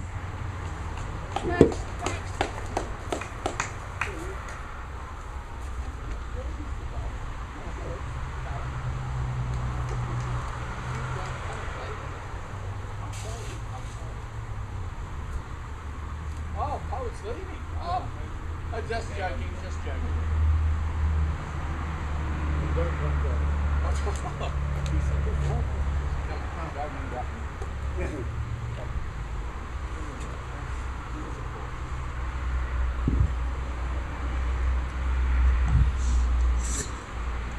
A poem for the very young. Time the Riddler. Looking back as the body ages, along the way sometimes courageous, when strength and passion turned my pages, when love and bonding were my wages. Life goes on, the body grows old, while the soul is a golden attitude, in silence, sensing life unfold, in ecstasy of gratitude. Just meat and bones, not self, that's aging, not some kind of war I'm waging. No, keep an eye on where we're going, no war, just thankful for the growing. Life goes on, with or without me, lonely darkness draped about me. Chilly silence stirs the breeze, chilly blows the scent of freeze. Is the stillness joyful peace, the long-awaited, promised plenty? When will he come, bringing release? Time, the riddler, leaves us empty. Life goes on, the law is the tree, saying simply, each and all are free. From roots to fruits, the hierarchy. Live you then thus, in harmony. The more years I look back on, the more life I look forward to.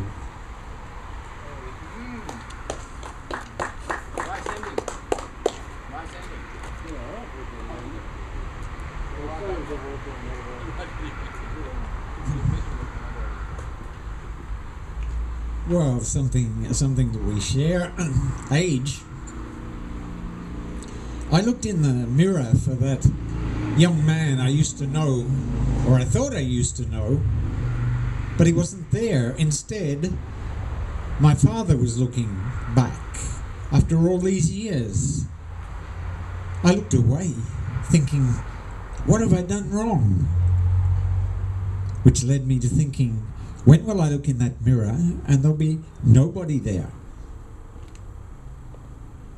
Wow.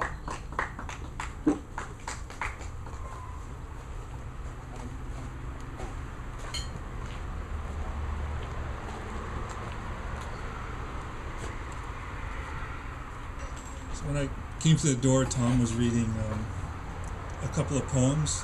This was Barrett Browning and one from Robert Frost, I think. So this is sort of picking up on this age issue. I don't know very many Shakespeare sonnets. This is one of two, I think, that I can actually remember.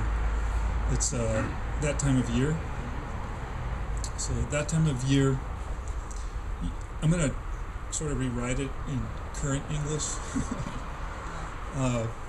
That time of year you may in me behold.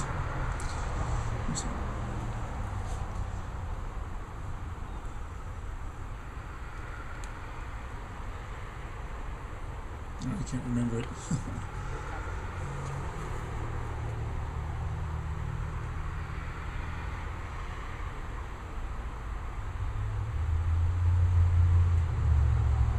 I'm sorry, I don't remember it. I do know this other one that I think of as Shakespeare's pub poem. I hope I remember this one. Let's see.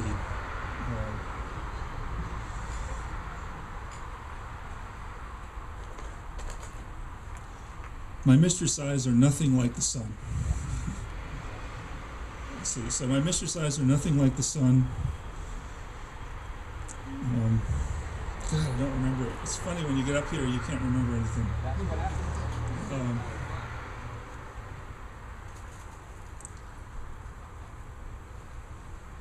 All I can remember is when mistress' eyes nothing like the sun. Okay, thank you. I can't read it because I don't have my glasses. Here we go. Okay. My mistress' eyes are nothing like the sun. Coral is far more red than her lips red. If hair be wires, no, sorry. If snow be white, then why then her breasts are done. If hair be wires, black wires grow on her head. I have seen roses damasked red and white, yet no such roses see I in her cheeks. In some perfumes is there more delight than in the breath that from my mistress reeks. So I like to stop here. The word reek meant a whole different thing back then, but I think right then Shakespeare changed the whole meaning of the word. Okay, so since I forgot where I was. I love to hear her speak, yet well I know that music hath a far more pleasing sound. I grant I never saw a goddess go. My mistress, when she walks, treads on the ground. And yet, I think my love more fair than any she belies with false compare. Something like that. You made it. Well done. Yeah. We make it remember the other one. Yes, maybe it'll come. So, also, Thom was telling a story about, or he was giving his point of view on Frost when I mean, you were reading it your way, so I kind of heard that. And earlier today, it so happens, I was writing sort of a path thing. Whoa. It's kind of a story. Okay. And I remembered Frost while I was writing it. It occurred to me you couldn't really avoid it anyway. So, I mean, you've had these days, you wake up in the morning and you have no plan, and you don't want to have a plan. And in my case, it turns to hiking, and I went out to the Greenbelt. So it was early, and I just started walking along, and I really didn't want to think. And of course, there presents itself a path, and one's going this way, and one's going that way. Yes. And right then it occurred to me, Yep. when Frost was writing that, he didn't really make a choice, maybe. It's a possible way of looking at it. Okay. In any case, it so happens, I mean, I hike a lot, and I have a friend out in California, and we go hiking, and I did an Outward Bound experience once, and one of my favorite things is cross-country hiking, so I just went straight ahead, didn't go left or right. Whoa. And this is not a metaphor, right? This is not a poem or anything. This is just... So there was a tree, it fell kind of from high left to low right, and there were branches hanging down, and I could have gone underneath it, but instead I walked around and I straddled over it. And as I straddled over it, off to the right, I couldn't go right. I could go right. I could climb up this bluff, right? But instead I went back the other way. In any case, this happened. Different things happened and got in the way, and I finally looked back, and I couldn't see the left or the right path anymore. Whoa. This is not a metaphor. I did do that. I stood up and I looked back. You've done that before. You've hiked along and you wanted to see where you came from, and you couldn't see it. So then I turned around and I saw this pencil line going through, and it could have been one of those two paths. It could have been part of one of those two paths. But I guess I am still writing this. Okay, that just could have been a deer path. That's it.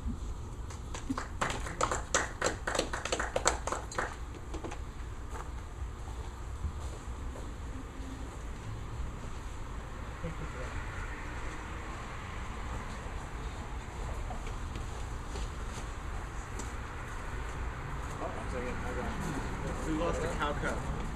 What's a cow cup? Cow cup? Oh, cow cup. Somebody lost a cow cup. I lost one. Oh yeah, they're probably. Okay, on the theme of age, free poem here. It's Dylan Thomas, of course. Interesting thing about Dylan Thomas, he was a Welsh poet who couldn't speak Welsh. It's just a thought. So here's: do not go gentle into that good night. Old age should burn and rave at close of day. Rage, rage against the dying of the light. Though wise men at their end know dark is night, because their words had forked no lightning, they do not go gentle into that good night. Good men the last wave by, crying how bright their frail deeds might have danced in a green bay. Rage, rage against the dying of the light. Wild men who caught and sang the sun in flight, and learned too late they grieved it on its way. Do not go gentle into that good night. Grave men near death, who see with blinding sight, blind eyes could blaze like meteors and be gay. Rage, rage against the dying of the light. And you, my father, there on the sad height, curse, bless me. Now, with your fierce tears I pray, do not go gentle into that good night. Rage, rage against the dying of the light. Free poem, who wants it? Dylan Thomas, doesn't matter anymore. He's dead. Emily Dick. It's all I have to bring today. This and my harp beside, this and my heart and all the fields and all the meadows wide. Be more you count, should I forget, someone the sun could tell. This and my heart and all the bees which in the clover dwell. No one. This is just to say I've eaten the plums that were in the ice blocks, and which you were probably saving for breakfast. Forgive me, they were delicious, so sweet and so cold.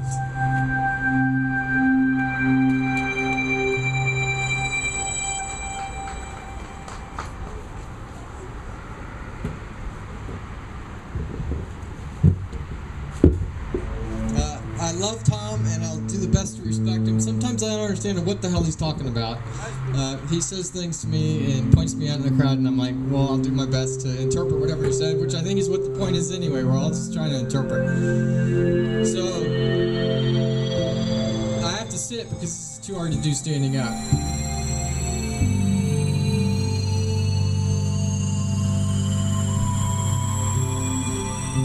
This comes from something that occurred to me the other day. I don't remember where I was, but I was moving somewhere. I was in motion, car or somewhere.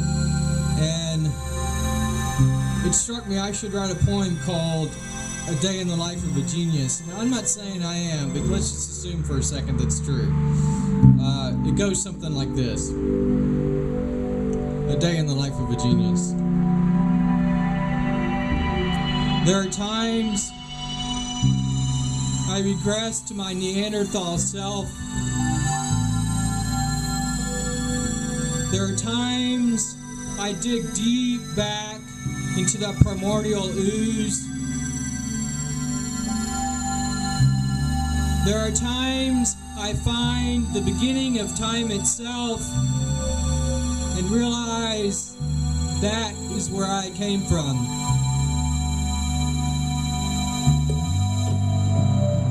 It's akin to waking in the morning and going to sleep at night.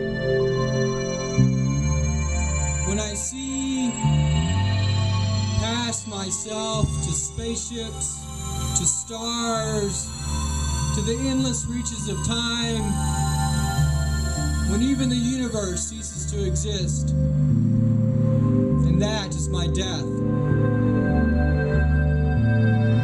I wake up. I have an idea what I want to do.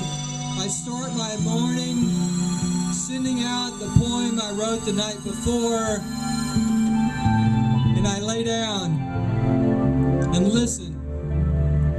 I listen to the sound that my blood makes when it throbs against my veins. I feel the pulse in my head as it beats. And I am called to come. I am called to see. I am called to write. And I do it not because I have a thought or because I want to, because that is what I'm doing. I am here because I am here. There is no paradox in that. Forward. The apple on William Tell's son's head. Minutes from now when I've left and had a smoke,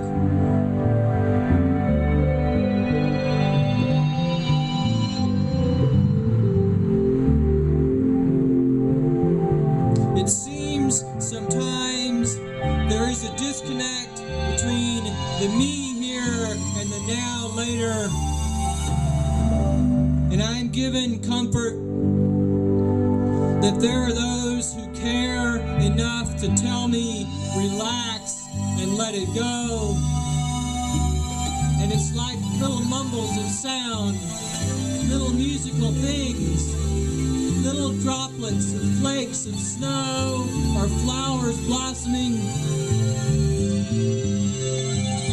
Each revelation opening on to another. And I can't tell if it's light or dark anymore. It's just the knowing, it's a knowing that it's good. That I care more than anything else.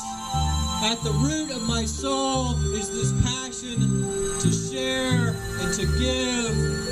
Because the only thing that matters, the only real matter, is somewhere in the infinite paradox of things I do exist.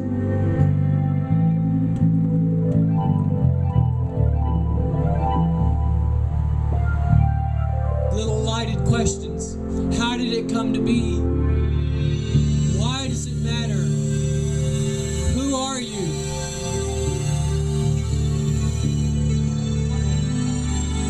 I'm just a man wondering how to figure out the next thing to say, and it topples into more and more and more music. Thank you for listening.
Disciple, move on, move on.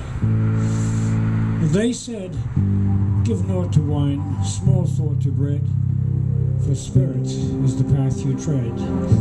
You serve because that is your choice.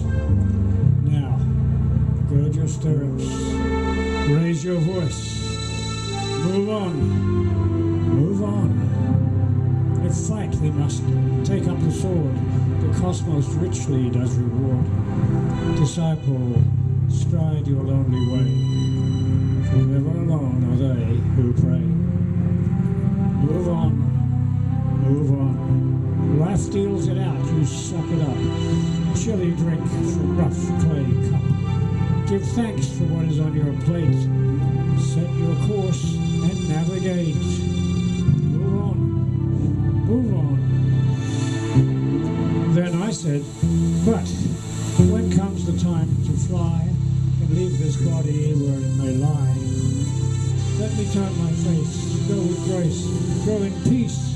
Life does not cease. Move on. Move on. The journey entire is for purpose sake, and I, beloved, soon will wake to hear, perhaps, you've got things to do. Your next adventure is waiting for you. You get a new suit, too. Move on. Move on. Let me be a disciple. And let me read this, it's too short. And to what extent I can bring joy.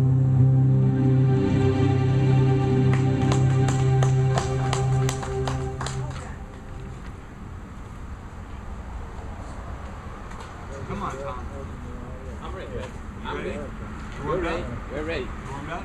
I'm so warm. I was talking with my cats. You know how cats, not like dogs, but cats, they don't need words. I was talking with my cats about Lebanon, Iraq, Iran, and Palestine. I asked the cat wisdom, what should we be doing, pussy? What should we be doing? They stared at me as only cats can, with a twist and a turn of their cat heads, demanding I return to the main issue of our times, feeding them. I asked a Buddhist homeless man, what can we do in Austin? Millionaires flying in to watch F1 on television. He replied with a smile, all I know is the sun is shining and I am grateful for this. I asked my musician friend, how does she do it? Beaming cheerfulness every evening performance. She says, thanks for a theme for my new song, Continuance as Deliverance. I asked my mailman what he will be doing when they cut Saturday delivering. He laughed, reminding me he only gets paid for deliveries. Everywhere I still see Christmas lights on the fence. Even before Thanksgiving turkey nights on the fence. Seems to me I need to be more grateful for continuance and deliverance and mail deliveries on Saturday mornings. I am grateful. If we're open to the possibilities, then we need to hear in different languages. Plants, songs, trees, sculptures, cultures, long before our own. Let a different poem come through. We are more than past to you, though our past define us true. We are more than the city that we congregate, concentrate despite us. We camp and name and own and defend and make sport of us. So I, for one, welcome back all languages before our guns. Kill the bison and the tribal ones. Love the chant of songs that animates when we rename our borrowed lands. Pocono, Tidewater, Shasta, Ranier, Mendocino, Shiprock, Casco, Firelands. They sing of root and water, bush, berry, mountain, river, more than our temporary skyscraper powers. Mesabi, Sangamon, Muscogee, Ojibwe, Abenaki, Choctaw, Lakota, Louisiana, Yerba, Moana, Tule, Wyandotte, Allegheny, Algonquin, Potawatomi, Big Thicket, Atchafalaya. Reclaim your hunting pass. Oh, midnight wolves, oh bears, bring back the bison now, bring back all native languages. I'm gonna release these merman fish, these sparkling rainbow trout, not factory farmed, all homeschooled, loved singularly and well, valued intrinsically, unique as DNA, not just your fingerprints, not tagged, tracked, assessed for worth, more just loved, loving and beloved, to find our steps to a new waterfall in space. First we must release the old, release ourselves from all past concepts, categories, sequence, cause, effect. Align with intrinsic harmonies what is and what might be. Theory means less than absorption, integration of random data. What seems a miracle to a cave woman is digital to a virtual woman. We're above, we're beyond, we're around, we're within. Everything is possible. This is the way we will sing ourselves today into the new, just like you.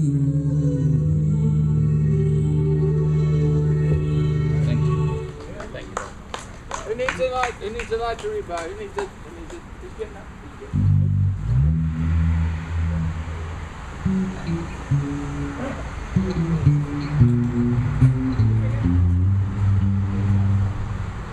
I'm still writing, not going to be on up.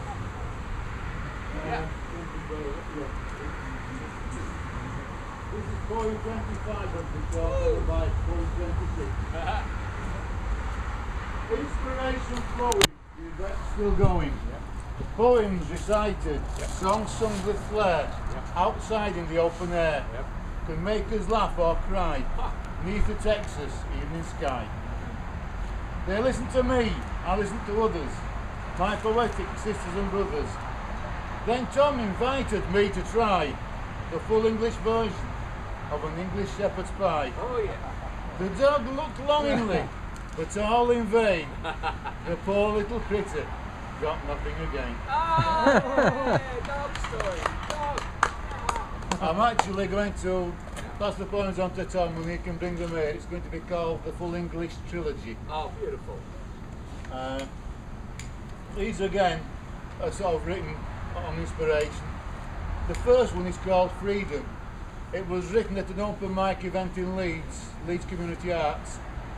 And it came about because I forgot my poems. Well, when I got there I thought, I'll sit and listen to others. And I found I was actually getting inspiration, so I wrote this. Do as I say, not as I do. I know what's best for you. My way is the way to choose, if I was in your shoes.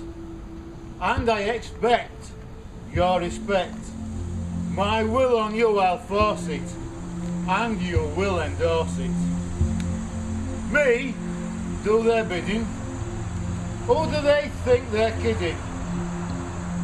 Win or lose, I have the right to choose. And I will fight for that right. With all my might, I will fight. And a lesson to them I'll teach. I have the right to freedom of speech. Woo! Yeah. And this is another one. Probably somebody had pissed on me cornflakes, but that's. I find there's a lot of snobbery in certain aspects of poetry. There's always somebody who thinks they know better. Sad reflection on life.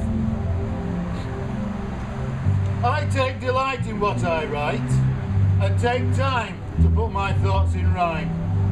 Where I am, where I've been, what I've done and what I've seen. Writing in a coffee bar or in the lay-by in my car. On paper it goes as inspiration flows. Whenever I'm able, on a park bench or at a kitchen table, or just with writing pad on my knees, writing whatever I please. Take ideas, write them down, whether with smile or frown, or maybe in the most fears, moved to tears. Then shortly after, shaking with laughter, feeling elated, my thoughts in a language elevated, all in rhyme to a higher climb. My poems will dwell, their stories to tell. Break of day, and I'm still scribbling away. Night comes along, and I'm still going strong. On my travels, departure or arrival, playing my part in rhyme revival. Plenty to say, and I'll say it my way. And there's another one. You always find somebody that says you should do it this way, I hope you're going to do it this way, I hope you're going to do it that way. And I wrote this. If all I vote you wish to pay, say, then my union fees you will have to pay. There's them that think they can run your life when their advice they give. I say, until you pay my bills, don't tell me how to live. And this is one I wrote following an altercation between myself and somebody who was running a poetry event that took over from me. It's just a sad, again, it's a sad reflection. I said, this is from my bad attitude poem section. People in authority often think they're it, and it's okay to talk to others just like they're shit. And that's what gets my anger fired. I had to stand it at work. I'll not bloody well stand it, now I'm retired. And somebody once said my poems were a bit Rupert Bearish. don't know the old but it's an English bird. It's the stories I told him right for kids. So I wrote this. Do I really care if they say my poems are like a script for Rupert Bear? Do I give a stuff if they say they're not strong enough? Should I go to greater length to give my poems more so-called strength? Should I listen to the opinions of those who treat others like minions? What is right? What is strong? What is weak? What is wrong? Does it rhyme? Does it not? Should we really give a jot? Some criticise thinking they're right, while they just spout a load of shite. Perhaps they're just an insecure minion with the right to an opinion, which they strive to endorse, and on others try to force. So whether your poems are short or long, whether they're considered weak or strong, stand up proud, recite them loud. They're yours after all. Be true to yourself. Poet, stand tall. Thank you.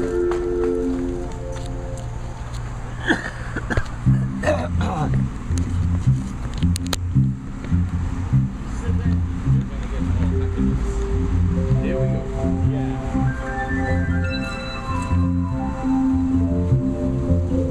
So we gather in a circle, make that an ellipsis around the tables, each line responded to by those choosing to be present. Forget the cigarettes and alcohol. Ignore the traffic noise behind us that drowns out all our sounds. Lean forward, incline your ears and eyes to find the thread of conversation tonight of all our lives in common. Circles, spirals versus squares and rectangles. Skylines swallow us. We are small as bird chatter, leaves in a human forest. Coffee fueled, we covered war and peace, action and passivity, bad attitudes, poetry, in songs and lines from page and mind. Each came and gave and stayed and left. It was the human race tuning in again. Every time this mic is open, free speech, freedom of assembly becomes reality in action, more than fantasy in flight. We are informed, we are informing, rather than deformed via conforming. Maps there are, blank as birth and skin pre-tattoo. Scripts there are, first folio, Bible, illuminated manuscripts for you. Variant interpretation, commentaries, exegesis, apocrypha. Guides there are, Buddha, Zen masters, initiates, spirit guides. Songs there are, chants, hymns, incantations, invocations. Silences there are, deep, shallow, pre, post, reverent. Stories there are, creation myths, hero legends, Armageddons, heavens. Spaces there are, caves, coves, sanctuaries, gardens, forests, tea rooms. Languages there are, Aramaic, Greek, Hebrew, Arabic, Persian. Poems there are, memorized, improvised, remembered and shared with everyone. Modes there are, comedy, tragedy, farce and prose. Times there are, for peace, meditation, contemplation. All those books and films illume forgotten, significant memories, examples, moments of epiphanies. Each diamond dug from cold black night forgetfulness. Nothing is yours, it never was. Forget this, forget this, forget I ever said this. For in the remains of cities we found trace elements of trees. In museums of anthropologies, replicants, droids, bots and apps. Technology had embraced these, combined and harvested, so that apartheid meant more than rich and poor, high-rise and low-level, slave or free. Society stratified so that equality was dispensed horizontally. The rich were free, while homeless huddled in cells or shelters. Transport, too, was mobile for moneyed, collective and desultory for disenfranchised. Access to resources, same. Lawyers, ditto. Even capital punishment, so rarely dispensed to rulers, apart from discarded puppet dictators who outlived their usefulness to merchant military rulers.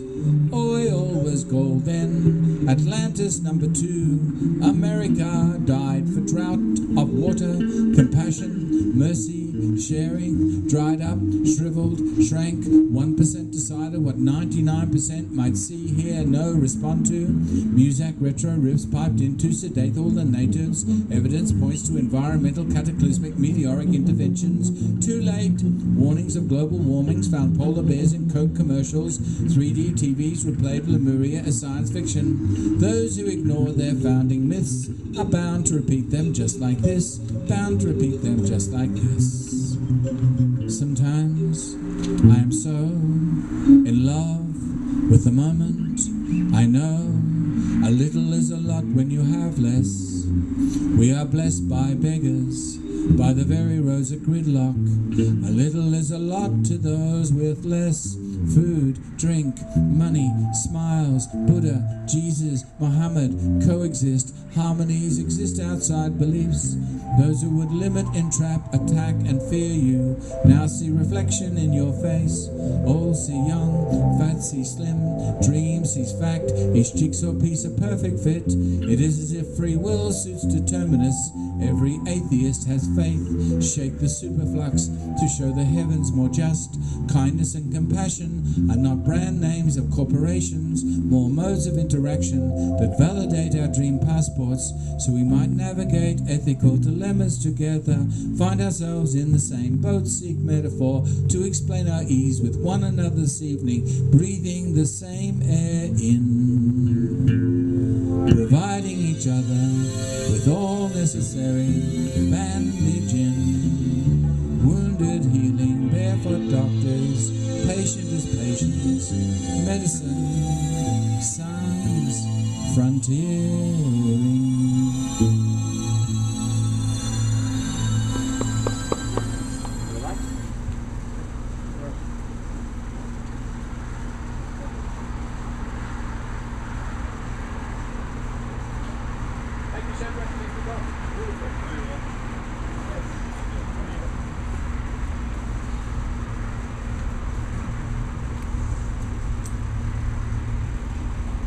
Okay.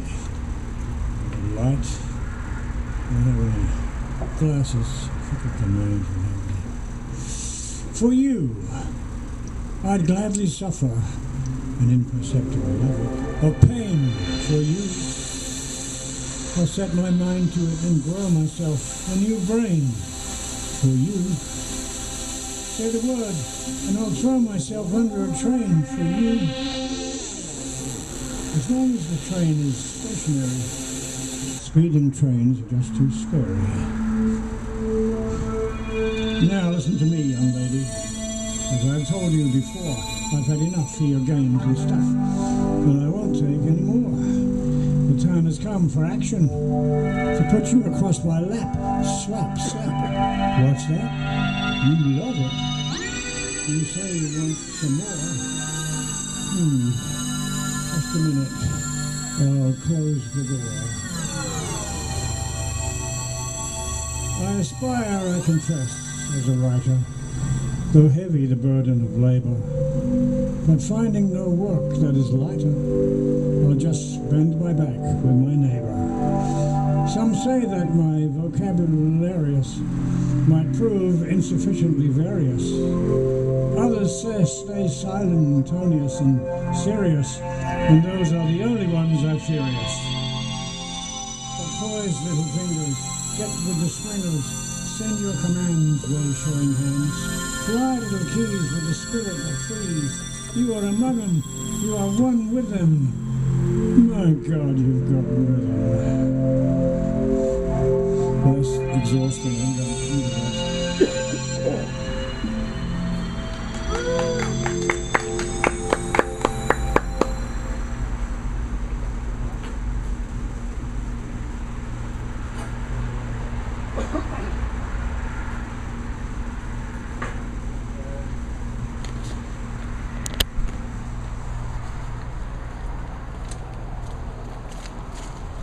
This is another attitude going,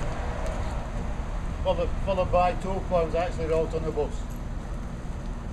You always have to have the last word, some people to me decry.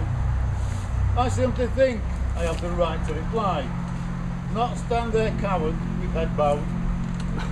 So rather than you feel the worst, if you don't want me to have the last word, don't try to give me yours first. And this is an event that actually happened. It was when a young lady tried to push herself up to get on the bus. And she did. And I wrote this on the bus later going back into Leeds. I was working into the community with an adult with learning difficulties. And he likes travelling on buses, so we travel about and go walking. And it's nice to get paid for doing something I enjoy. And this actually happened at a place called Skipton, gateway to the Yorkshire Dales. We're queuing for the bus. Her movements were manic. Was she in a panic? In a rush to get on the bus. Chivalry not dead, I let her go ahead. Not a word of that, but I didn't give a jot. I was busy thinking, what a nice ass she's got. So ladies, next time you'll think a man is being a gent, you may find his intentions are not so well meant. If you look into his brain, you'll find he's got other things on his mind. Now, this is I want you to put yourself in this position. You're on the bus, at the bus stop, there's an old couple coming towards it, and they're wanting to get on it. This is a true event, with a bit of poetic license at the end. The bus had their destination on it. He was determined to get upon it. He set off as fast as he could. To get on the bus, try he would. But the hands of time their shadow had cast. Try as he might, he couldn't run fast. The driver didn't seem to know on the bus he wanted to go. From the bus stop, the man, he departed, but the man didn't seem downhearted. He didn't make a fuss, he just shrugged his shoulders and waved, bye-bye bus. Or was he thinking as he pulled away, I didn't want to catch the bastard anyway. And there's one I did, and a lot of people think life must run to a script. I was in the fire brigade for 34 years, and we had a position called community liaison officer, and they asked me if I wanted to do it, and I told them to go enjoy sex and travel. Were you in the calendar? No. Oh, Bit too slim for that. Too dashing. And the guy in it, Chris, was my station officer, and he knew what I thought about certain things. But he also knew I was good at giving talks. It's called Inimitable Way. Chris said, Trev, I know you're not the community liaison bloke, and you'll think the position's a joke. But can I ask, if I may, would you, in your own inimitable way, give a talk to a local school about the dangers of hoax calls and playing a fool? I agreed, because he was a nice guy to do it for. Better than the tosser we'd had before. I gave him a thought to savour, saying, I'll do it, it'll cost you a favour. He smiled and said, Trev, me old son, consider it done. Come the hour, come the day, I gave the talk in my own inimitable way.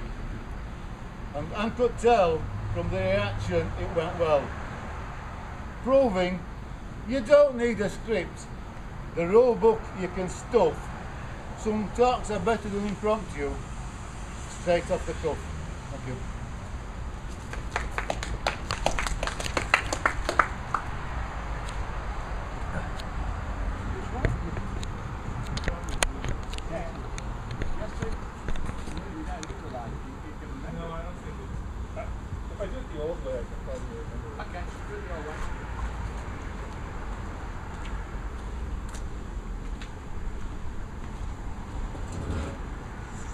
sit.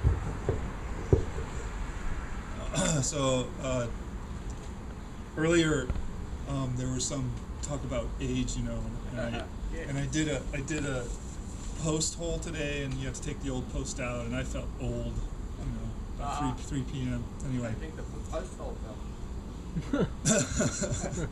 New, I guess. So that time of year thou mayest in me behold, when yellow leaves are none or few, do hang upon those boughs which shake against the cold. Bare ruined choirs where late the sweet birds sang.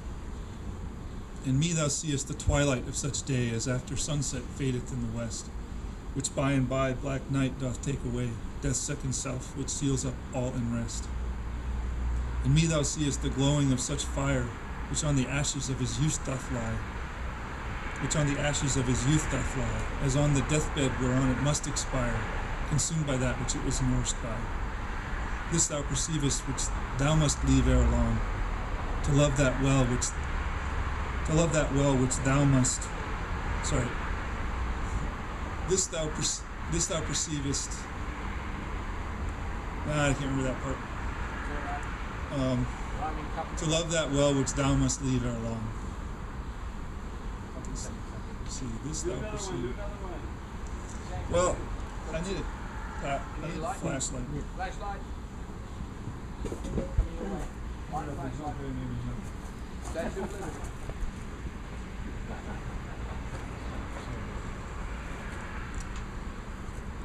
She lets down her cat eyes and looks up at the clicking of my tongue, and down again, and she makes up her mind. She makes up her mind then to close them, and even to the clicking of my tongue, only her ears twitch autonomous. Like the deer, as she would say, on the outside. Know thyself, thyself. Be true to thyself, and thou shalt know others. And thyself, and shalt know others those that now are on the outside, and better those who you know now on the inside. Some more? Pardon? Got any more? Well, Thanks for leaving. I can see that. wish I could remember the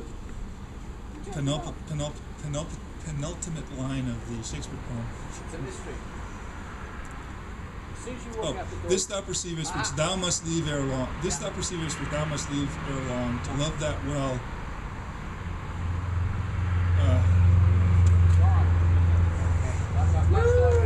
Alright, flashlight. Oh, that was so close, wasn't it? There's Shakespeare. That's it? Yeah. No, it's the old one. My Mr. Science. Yeah, give me one before you go. I don't really do that. You had one. It's the close one. You remember that? Yeah. Don't go too far.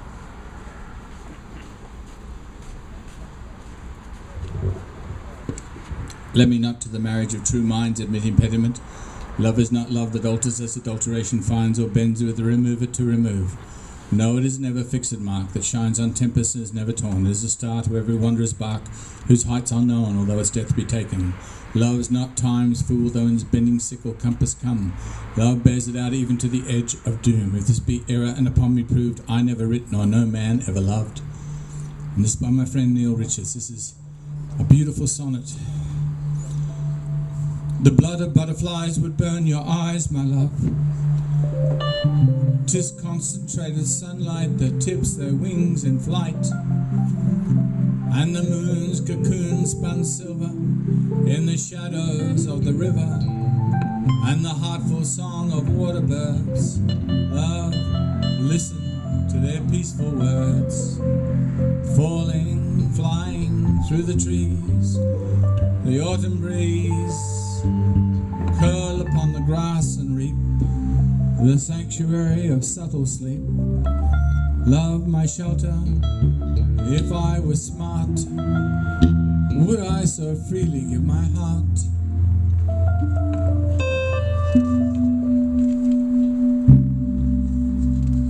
People say brevity. This is frog jumps. Green tree, frog will sing to be fed.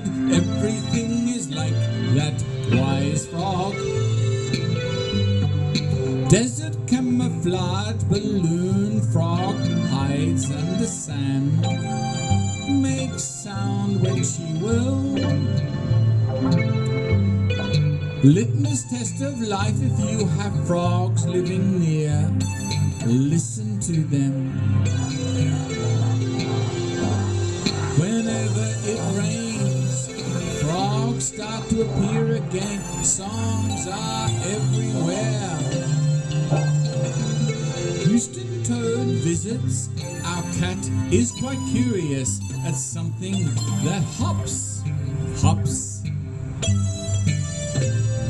Gravity loses whenever frog starts to leap. She takes us with her.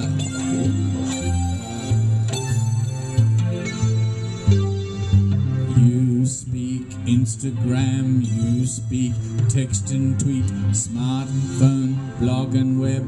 I speak 78 RPM, 33 and a third and 45, cassette, video and 8-track. You are wired at all times. I turn my cell phone off, only keep it for emergencies, not to tell the time. Once there were clocks, grandfathered villagers. Now time has been privatized for corporate profit corporations. This is our time. We have waited for technology to serve us more than the hacker and the slacker, their eye over our us. Oh, apps will move on. Models become obsolete. Human beings still mean more than a matrix.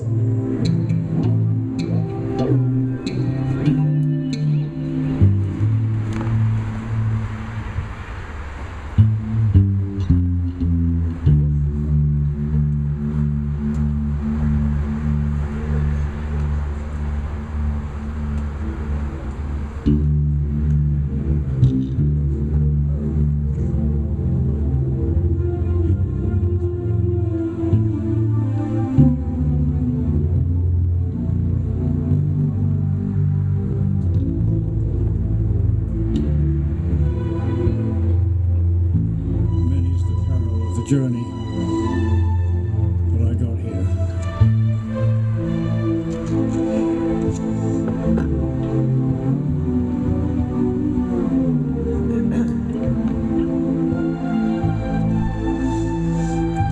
Isn't that lovely? While I listen to the music instead of having a stupid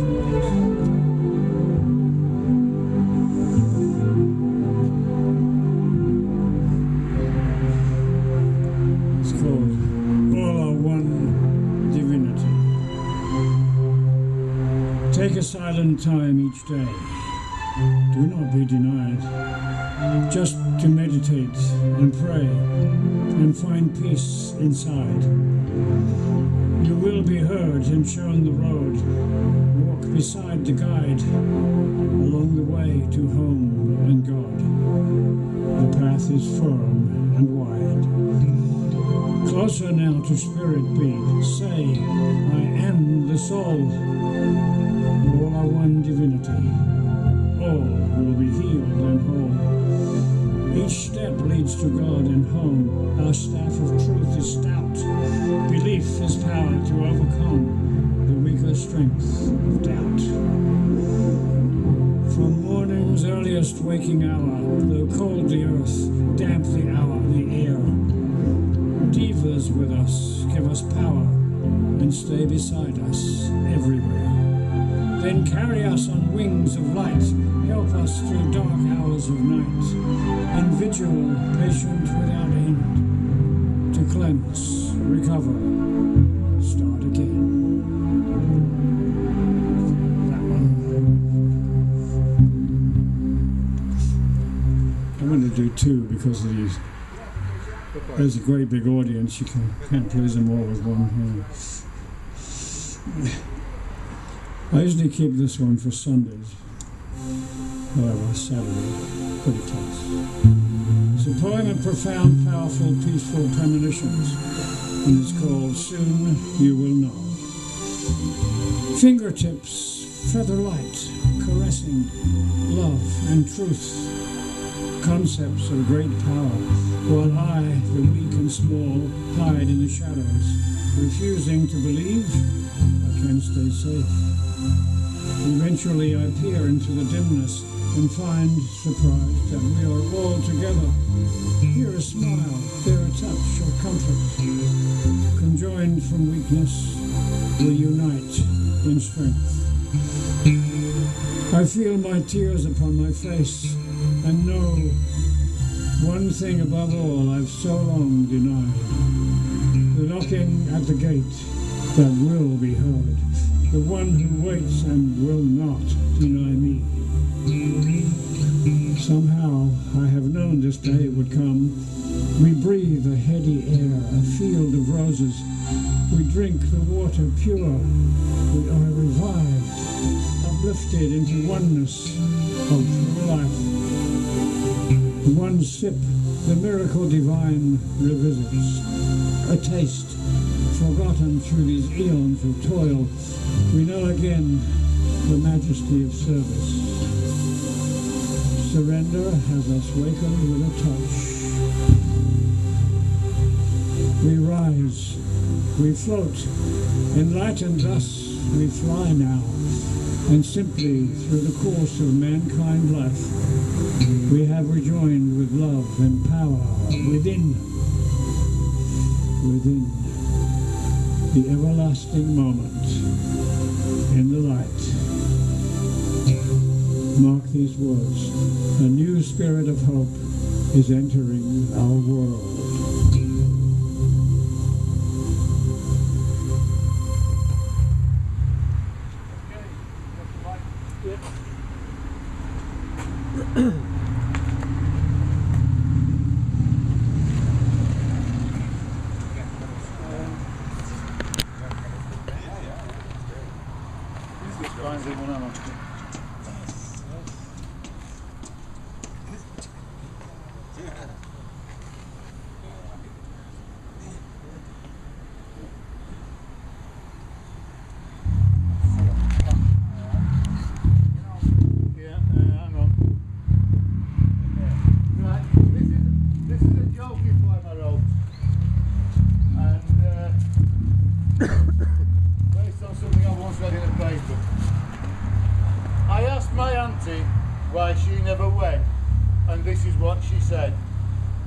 I've a dog that can growl in the way most foul.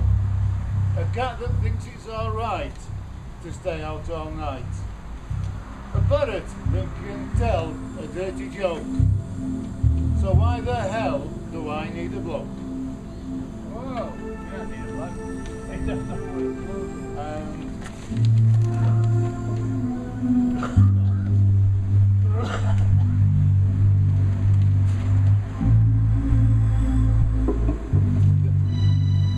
I went to an event once and I forgot my poems, but this is what's happened. Leeds Community Arts said to... Sorry. Yeah, go ahead. Let's do this one now, acapella. There'll be light, and there was light. It's from Leeds Community Arts, an open mic I try to attend at least once a month. And I've written quite a few there inspired by the poets. Leeds Community Arts said, bring your poems and read them on the theme of freedom. I thought 3 would be just right for that Wednesday night. So from my work I chose 3 on the theme of being free. Copied and pasted, no time wasted. 2 about being free from the illness, ME. And one I would read with bravado, inspired by a singer from Colorado. Hospital radio on the request, John Denver was her behest. I picked up my pen got there and then, felt in my pocket to find I'd left my poems behind. Would I sit all for long and feeling down, as if imprisoned with a frown? Or would I let my thoughts run free, pick up my pen and see? My mind, could I unlock it? Because I found some paper in my pocket. Scribbled away without delay, while Richard and John were reciting, I was busy reciting. Inspiration glistened as I sat and listened. So it's thanks to them, without doubt, that tonight I've got something to write about. Not just sit down and think, oh, screw it, but to have the freedom to go and do it. Yay.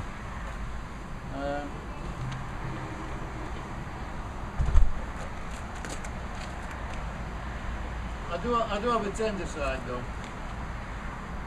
I can find it.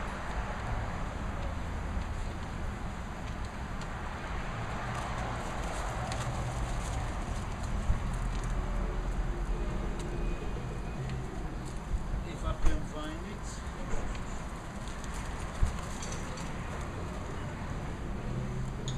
Tom White's gonna Englishman. That's the here we go.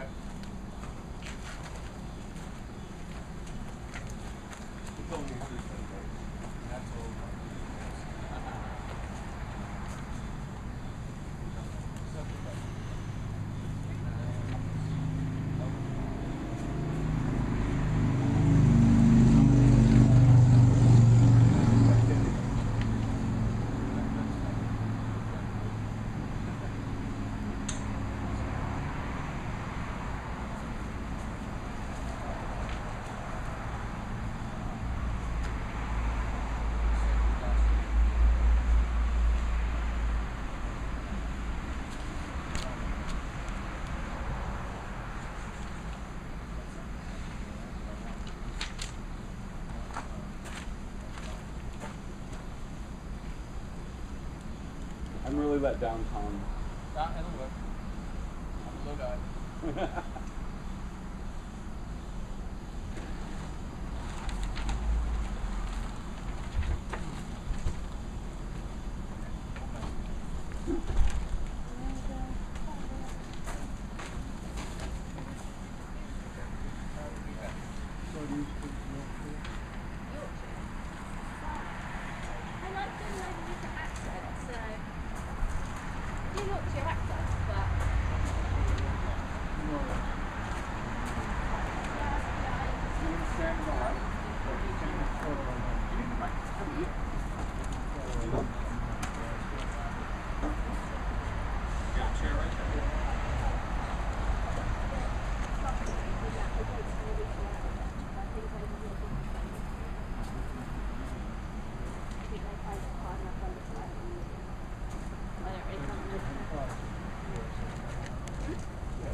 Is it switched on?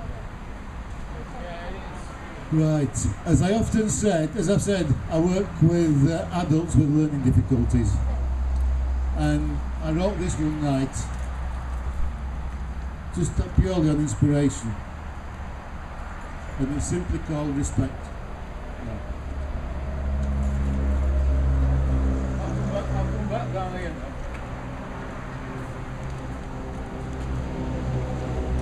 I work with people with learning difficulties who struggle with everyday life. I find it very rewarding, helping make it less strife. I work with people with learning difficulties when life seems willy-nilly. They don't mind my antics when I laugh, and laugh when I act silly. I work with people with learning difficulties, in life giving them a chance. It's good to see them smile when I break into a dance.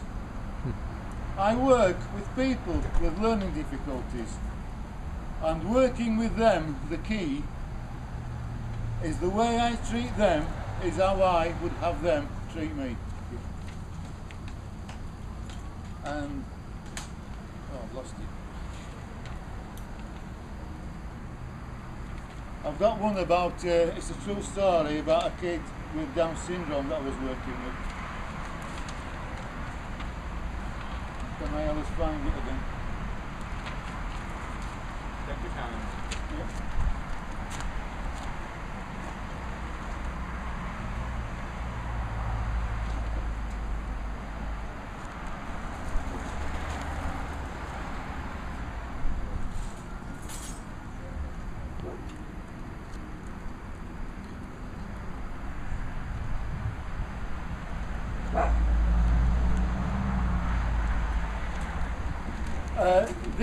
This is the story of a day I spent supporting a young man with Down syndrome. And it turned out, when we're together, some people ask, who's supporting who? To Leeds I made my way. I was supporting Kenny that day. He got a drink of water, so nice and clear. I looked and thought, what a good idea. He raised his cup and I raised mine, as though we were drinking beers. Then we touched our cups, both of us saying cheers. But what to do with Kenny, I didn't know. So I rang the office to find out what was so. They said in the morning, Kenny goes bowling. When Kenny came with his packed lunch, I said, okay, let's get rolling. Off we went to join the others, beginning to gel like a pair of brothers. To the Hollywood Bowl for a couple of games with all the other guys and dames. Whether his ball went straight or wide, Kenny took it all in his stride.